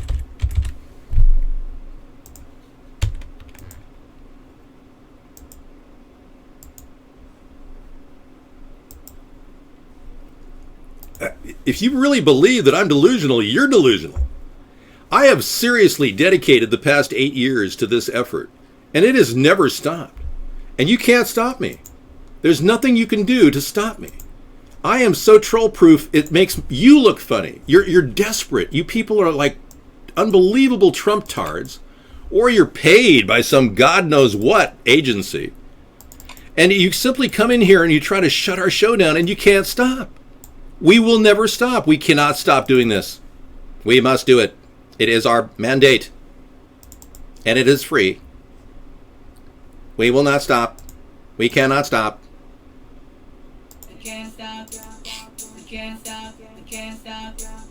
We can't stop and we won't stop. We're gonna dance all night, bring it on to the sunlight. We can't stop. We can't stop. So let's be clear. In this coming election year, please vote for David Sponheim. America's Third Party.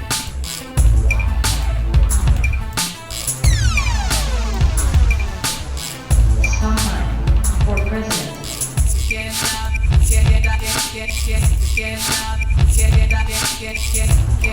and we won't stop. We're gonna dance all night, bring it on to the sunlight. Can't stop. Can't stop.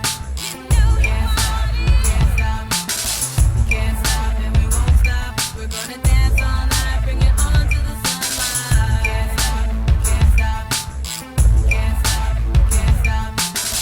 First we hit 'em low, then we hit 'em high. Underrated, but we made it to the finish line. Rhymes designed to combine and intertwine. Spring to the summer, fall, even winter time.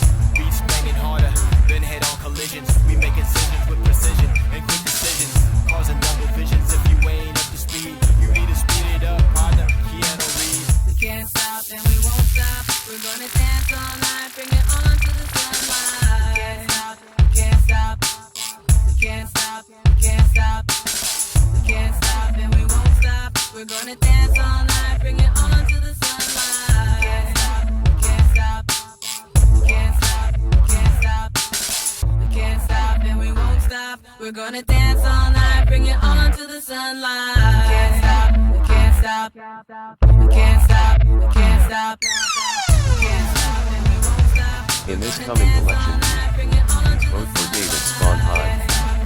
America's Third Party. Can't stop, can't stop, can't stop and we won't stop. We're gonna dance all night, bring it on to the sunlight. Can't stop, can't stop, Okie doke. Okie doke.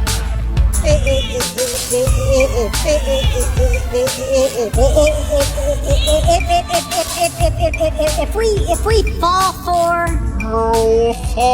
You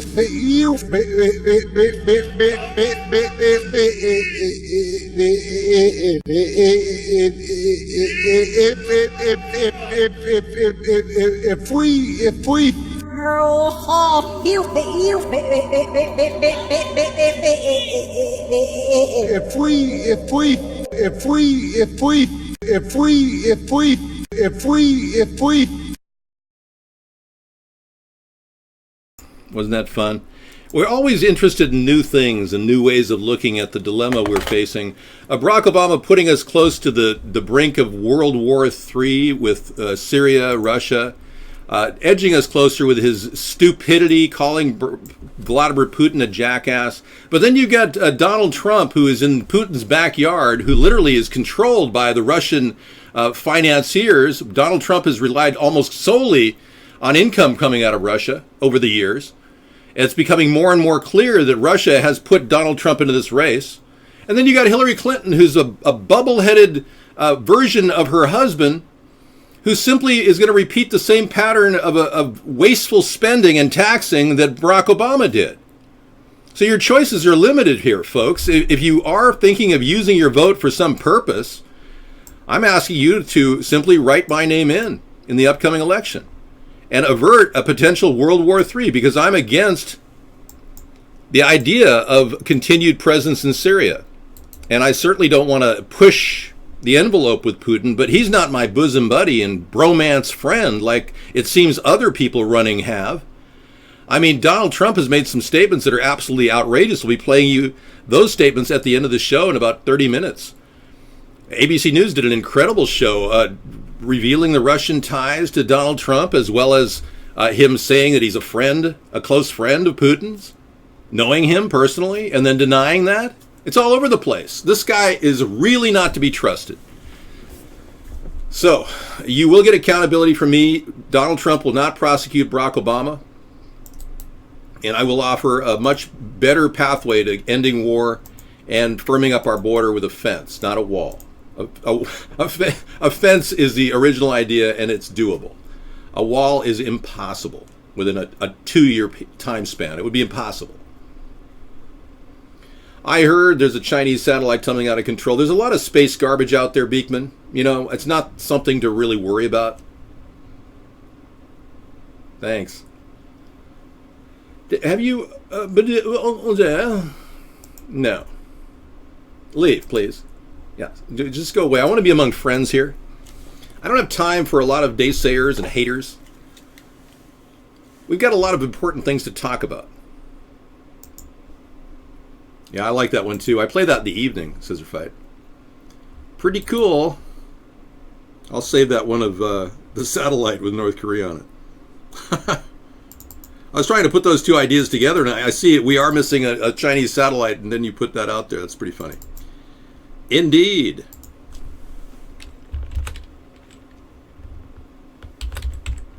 Kim Jong-sat.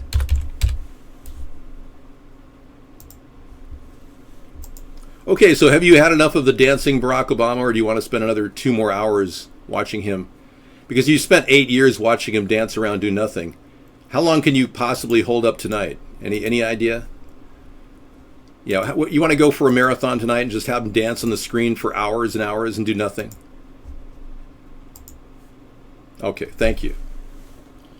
Dave, if we fence the wetbacks out, how will we handle the... You know, hating on black people is really not cool, dude.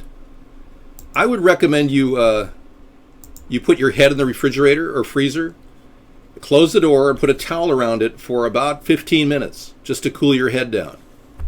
Okay? That'll help. My God. Just in front of him, in front of the camion, just like... We have a definite new Nice, France trampling video. Allegedly 84 people dead. We think it's a false flag. A lot of us are all in agreement that most of these are false flags here. We're kind of preaching to the choir. That's why I don't bring up the false flag issues too much.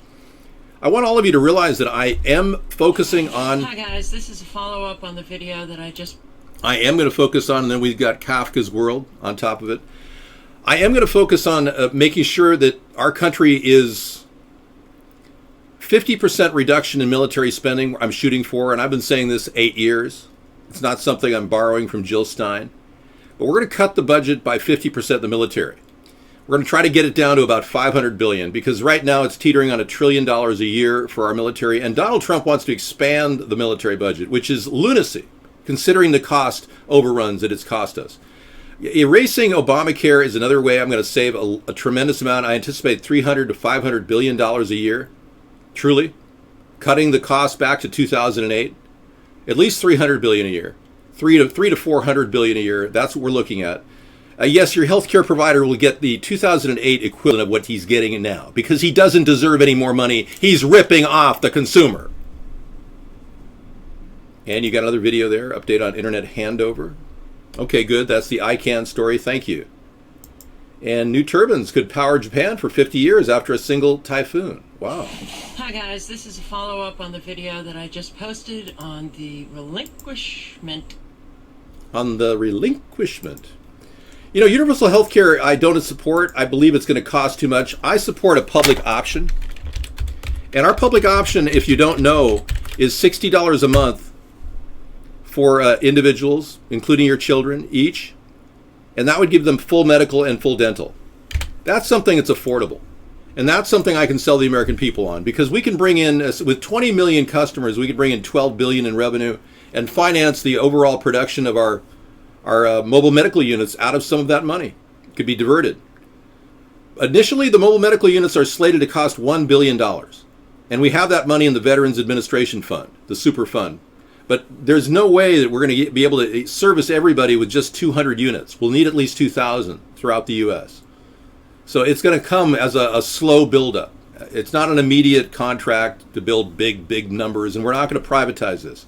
The government will actually build these mobile medical units. We will not be running through separate companies. They will work as contractors for us, and we'll have a set fee and a standard in which they have to meet the deadline, or we move to another supplier.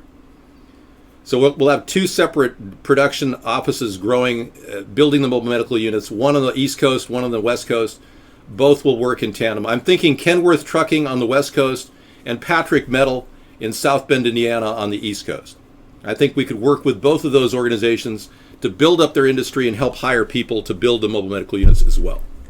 But forget universal health care. That's impossible. That'll tax the taxpayers and all the working class to pay for the non-working class. That, sir, is socialism. Guess 681. That is total socialism. Okay, Dave, I live in the Appalachian Hills and I don't need dentist or doctor. I hear you, man. I get you. You may be suffering from Mountain Dew-itis, in which case I would urge you to go to Press On Veneers or some company that does this and have one of these put in. It's very simple. You'll have a nice smile and people won't think you're some weirdo, a hick who'll never ever get out of the back hills of wherever you're living. Yeah. So you can look better. Don't worry about it. It's about $300. I heard you can get these for as low as $300. Are the troops withdrawing from the Middle East? No. They're repositioning, and now they're starting a war in Syria. You've never heard the word Mountain Dew-itis? Well, doctors are beginning to call it a serious disease. They ran Mountain Dew against Coca-Cola, and they found that Mountain Dew eroded the teeth twice as fast as Coca-Cola. I was quite shocked, actually. No, those ambulances are costing too much. You know, to go typically 5 miles, it costs you about $2,000 in America on average. It's insane. They are ripping people off, and this is where the drain on our income or your tax dollars is going. Hillary cheated with hand signals to the moderator. We'll see what this is. Excellent. Okay, we want a fair election, but we realize the whole thing's rigged, so this will be another good video. Outstanding. All right. Barry Soetoro has that one. Your dad drank a 12-pack of Coke a day. The acid ate his heart. Oh, yeah, I believe it. Wow, that's intense. I'm so sorry to hear you lost your dad that way. Yeah, it can't be good when you drink all that Coca-Cola. You know, I don't drink sodas. I've been drinking coffee because it's cheaper. And I've noticed that, you know, caffeine is very addictive. I'm addicted to caffeine. I'll be the first to admit it. But they say it's actually good for you. Coffee is actually good for you, and they're finding it has some really beneficial qualities. It's an antioxidant. I did not see John Oliver. I'm not a YouTube aficionado. I don't spend a lot of time watching AdSense whores.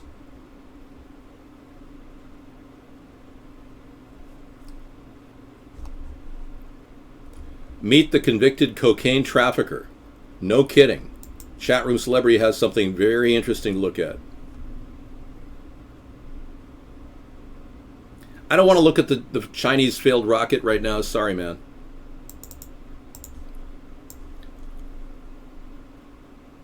Meet the convicted cocaine trafficker that Donald Trump called a credit to the community. Okay. Wow. A credit to the community.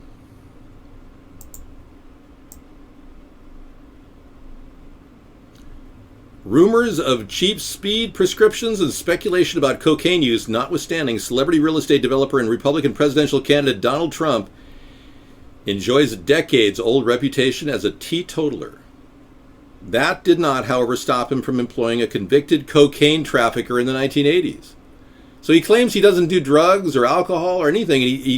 This guy is either lying 100% of the time, which is probably the case, but you know, that's your choice as good as mine.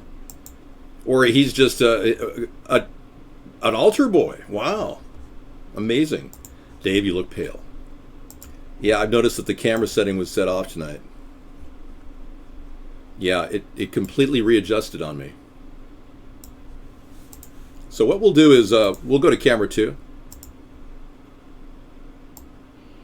And clearly she had a notepad.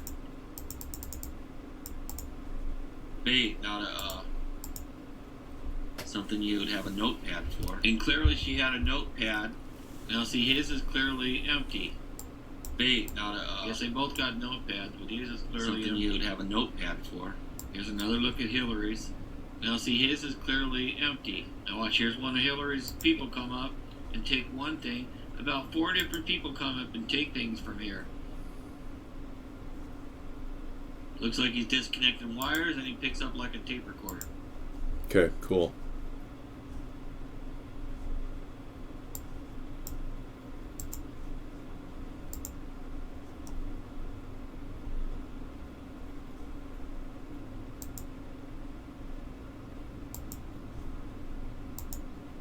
It just keeps getting...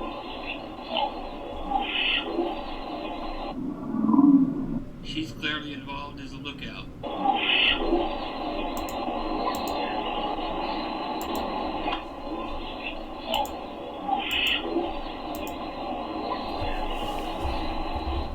Okay, we've got a warp drive here. We got to drop out of those things and restart those. Yeah. I gotta have to do that, yeah.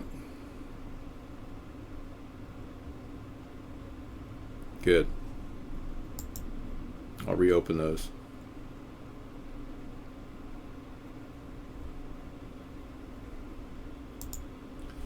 Dave, do the video Vulcan mind meld with the mic cam.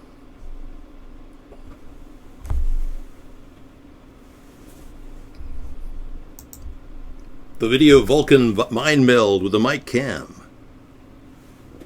You're traveling through another dimension. A dimension of both sight and sound, of both things and ideas. You've just crossed over into the Twilight Zone. Thank you.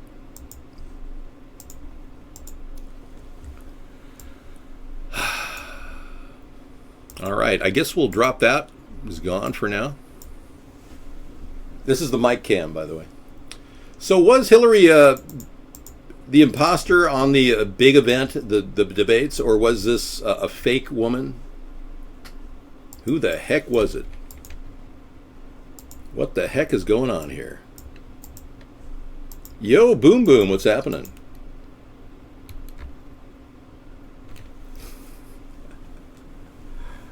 Different mic. This was our old mic in the show back in 2000 up to 2012. In 2013, I think we bought the new mic, or 2014. You don't even know anymore, have you? You've been here too long. You've lost it. Okay, we're gonna bring back the original.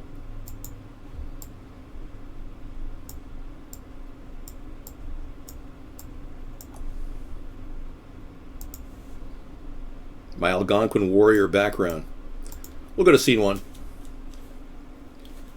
Okay, it's time to relax.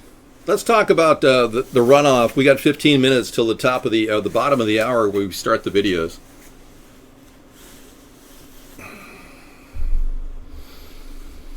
Just wanted to take my shirt off and relax a little bit, loosen my tie.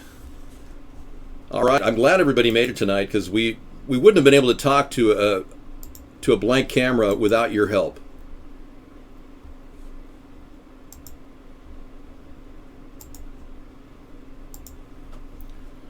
Wow. I have never seen it melt down like this. We are in meltdown stage here. I may go to backup.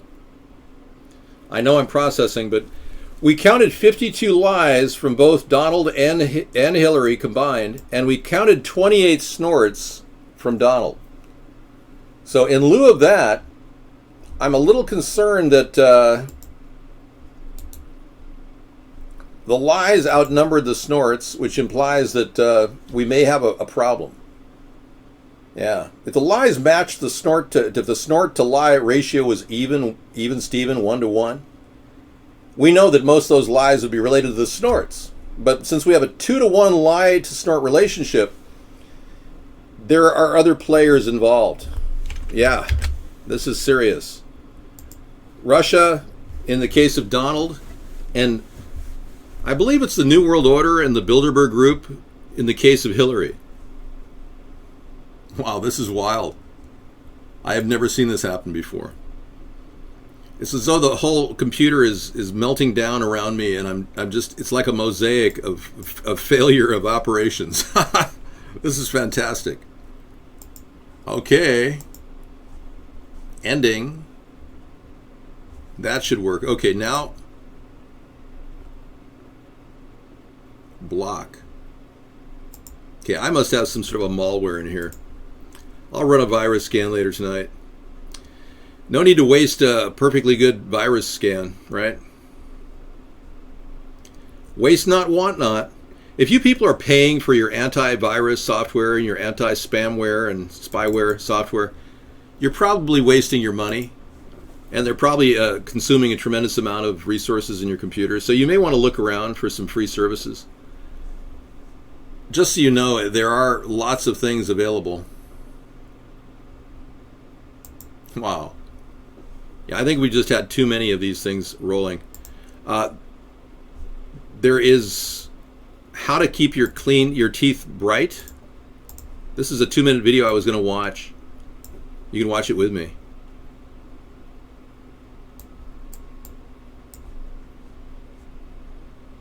If it'll play.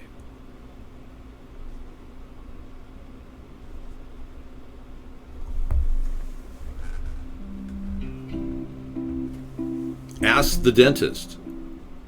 Dr. B here of AskTheDentist.com. So today I'd like to talk to you about something that's a little different. You haven't heard this before.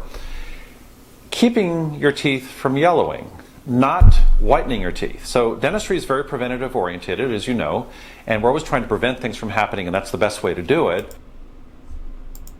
Could this guy be a little bit more anal? I mean, really. Anally retentive dentist. News at 11. I don't know, man. I mean, I like drinking coffee. I'm not going to worry about the color of my teeth if I'm getting some good Java in the morning. You know what I'm talking about? Yeah, I hear you. I know what I'm talking about. Let's see what we've got here. We will be back in the show in just a second. Yeah, I had a major meltdown here. I went back to 3 days ago, and the whole thing crashed. Here we are. Baking soda. You like baking soda? I heard that turmeric is good for you, except I've been told that the FDA recently found that there's some turmeric that's tainted from China. And I don't know if it's because the turmeric is good for you that they're telling you it's tainted. Because you know how the FDA is.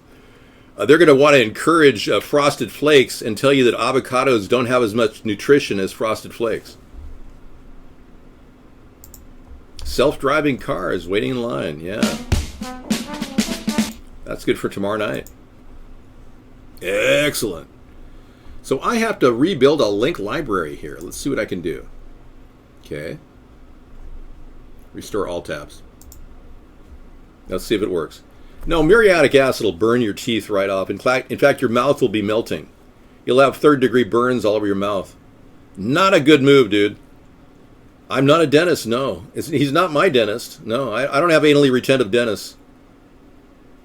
My dentist looks like he shat all over himself. No, I'm kidding. Don't tell my dentist that. Oh, man, I'm cracking myself up tonight. Hey, this Wasteful Wednesday, I need to have a little levity here because it is a tough hump day for everybody.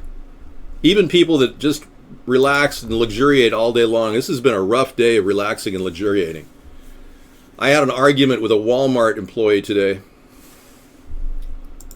Health Ranger issues international financial alert as Deutsche Bank approaches catastrophic collapse. Trillions in debt exposure will burn through European banks like a raging firestorm. Yeah, we've been waiting for this to happen, and we were wondering what's putting these global elitists off. Why don't they just, the crap's going to hit the fan, just let it rip. I don't care. I'm not invested. If you call investing in cans of tuna fish an investment, I mean, I guess I'm a tuna fish investor. It won't affect me. The Health Ranger, Mike Adams. Okay, boy. Okay, we got a little problem there. I got to rebuild all of my links. Let's see.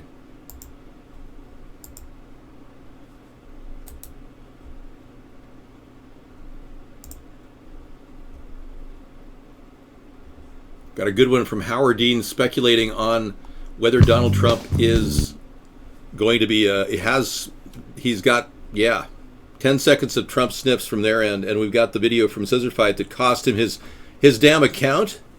He had 700 plus subscribers at YouTube, and he lost his account over this. I had no malintent when I suggested that he make something like this. It was never my intention, Scissor Fight. I had no idea that they would be so horrible and evil to censor you. Hopefully you'll get your account back.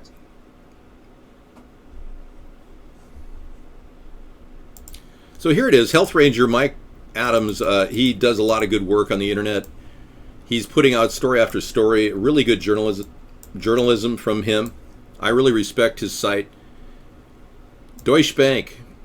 Since 2008, I've been warning national news readers about the inevitable, mathematical, unavoidable global debt collapse. For the last 8 years, crooked politicians and criminal banksters have been kicking the can down the road with endless money printing and current debasement. Now it appears that we've all run out of the road. Deutsche Bank now stands on the verge of financial collapse.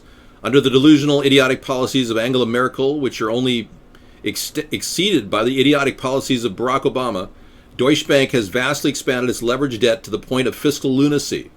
Now, as market-ticker.org explains, the derivatives debt exposure from Deutsche Bank is greater than all the assets in the entire nation of Germany. And by the way, they loaned Donald Trump $250 million of the $650 million or $640 million he currently has as a debt. Plus he shares $2 billion with partners. Unreal. Unbelievable. Yeah, I know, the printing of the money, this has carried this whole thing. It's a catastrophe waiting to happen. You know, when they started expanding the debt in 2010, when we thought that they should be, seeking austerity and doing the sequester, it wasn't until 2012, I think, that the sequester kicked in, the 5% reduction in cost by the government, in which they suspended people's jobs for a day periodically, cutting back on 5%. The reason why Obama went a little bit down was because of the sequester. But he overspent by $1 trillion every year since he's been president. In the beginning, it was $1.5 trillion. That's why we have the $8.8 trillion we have today, that we look back on Obama and say, wow, that cost us $8.8 trillion for that fantasy. That democratic wet dream. That perpetually limp, unexcitable, wet dream that never happened. Okay. Yes, in 1979, you were able to buy the best wine for less than $5. Today, it's $30. Good point. That's a good sign of the inflationary trend, 616. And bear in mind that inflation is a hidden tax. So your money in your bank is becoming worth less and less as the prices of things go up and up. Stand by your link. Samizdat's got your link, Fester. Fester is in the room asking for a link, and Samizdat has it. So, yeah, the snort count to the lie counter is slightly off. We'll be bringing you the first of this series of videos tonight, starting with the speculation by Howard Dean that Trump sniffs cocaine, ? Yeah, Hollywood Reporter has this story. Yeah, should be good.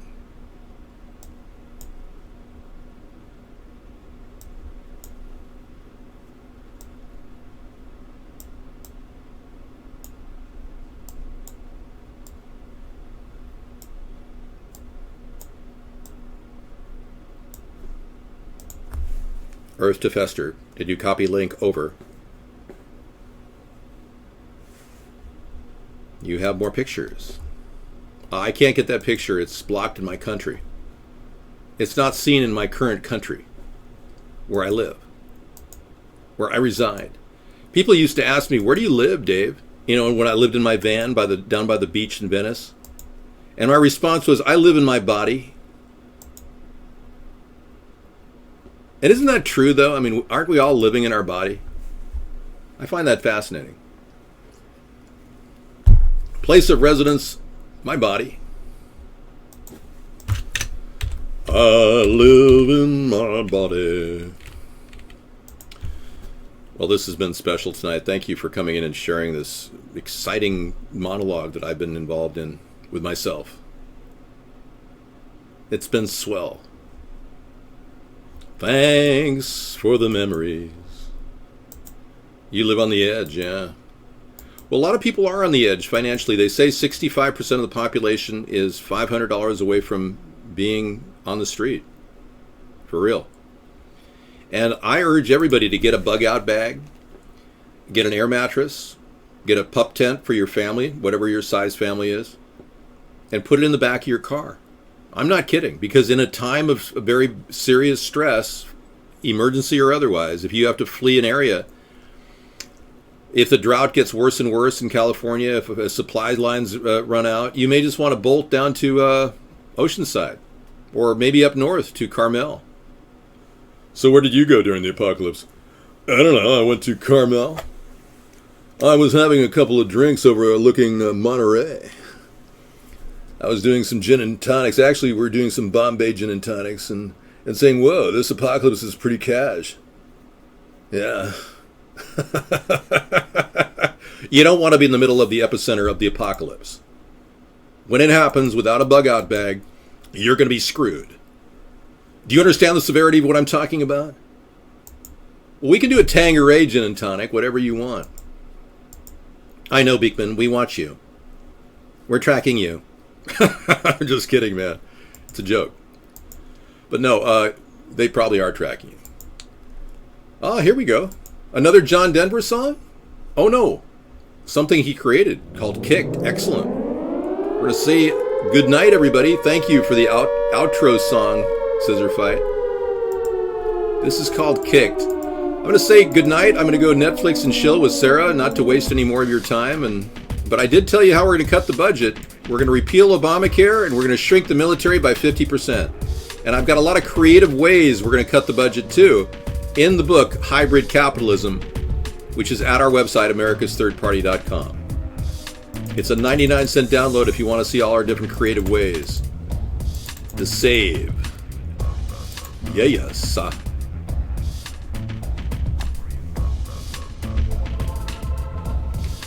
So this has been another wonderful show, a really big show with David and Sarah. Thank you so much for coming in. We'll be playing videos till 2 in the morning. Good night, Beekman. It's been a fabulous evening of just sharing information. We love the links. See you tomorrow, Chemtrail Cowboy. Thanks for coming in. We got so many great supporters, and I thank you so much for pushing the message of a third party out there. I really do appreciate it. As you know, my commitment is a lifetime commitment to running and building this third party. I realized that it was my choice in life to do this, and I seized the moment. Unlike the imposter who imitates my ideas, we've got the original plans to save this nation, and nobody can bastardize them and make them work. We've got to do the original plans. It's got to happen. Here we go. So good night, everybody.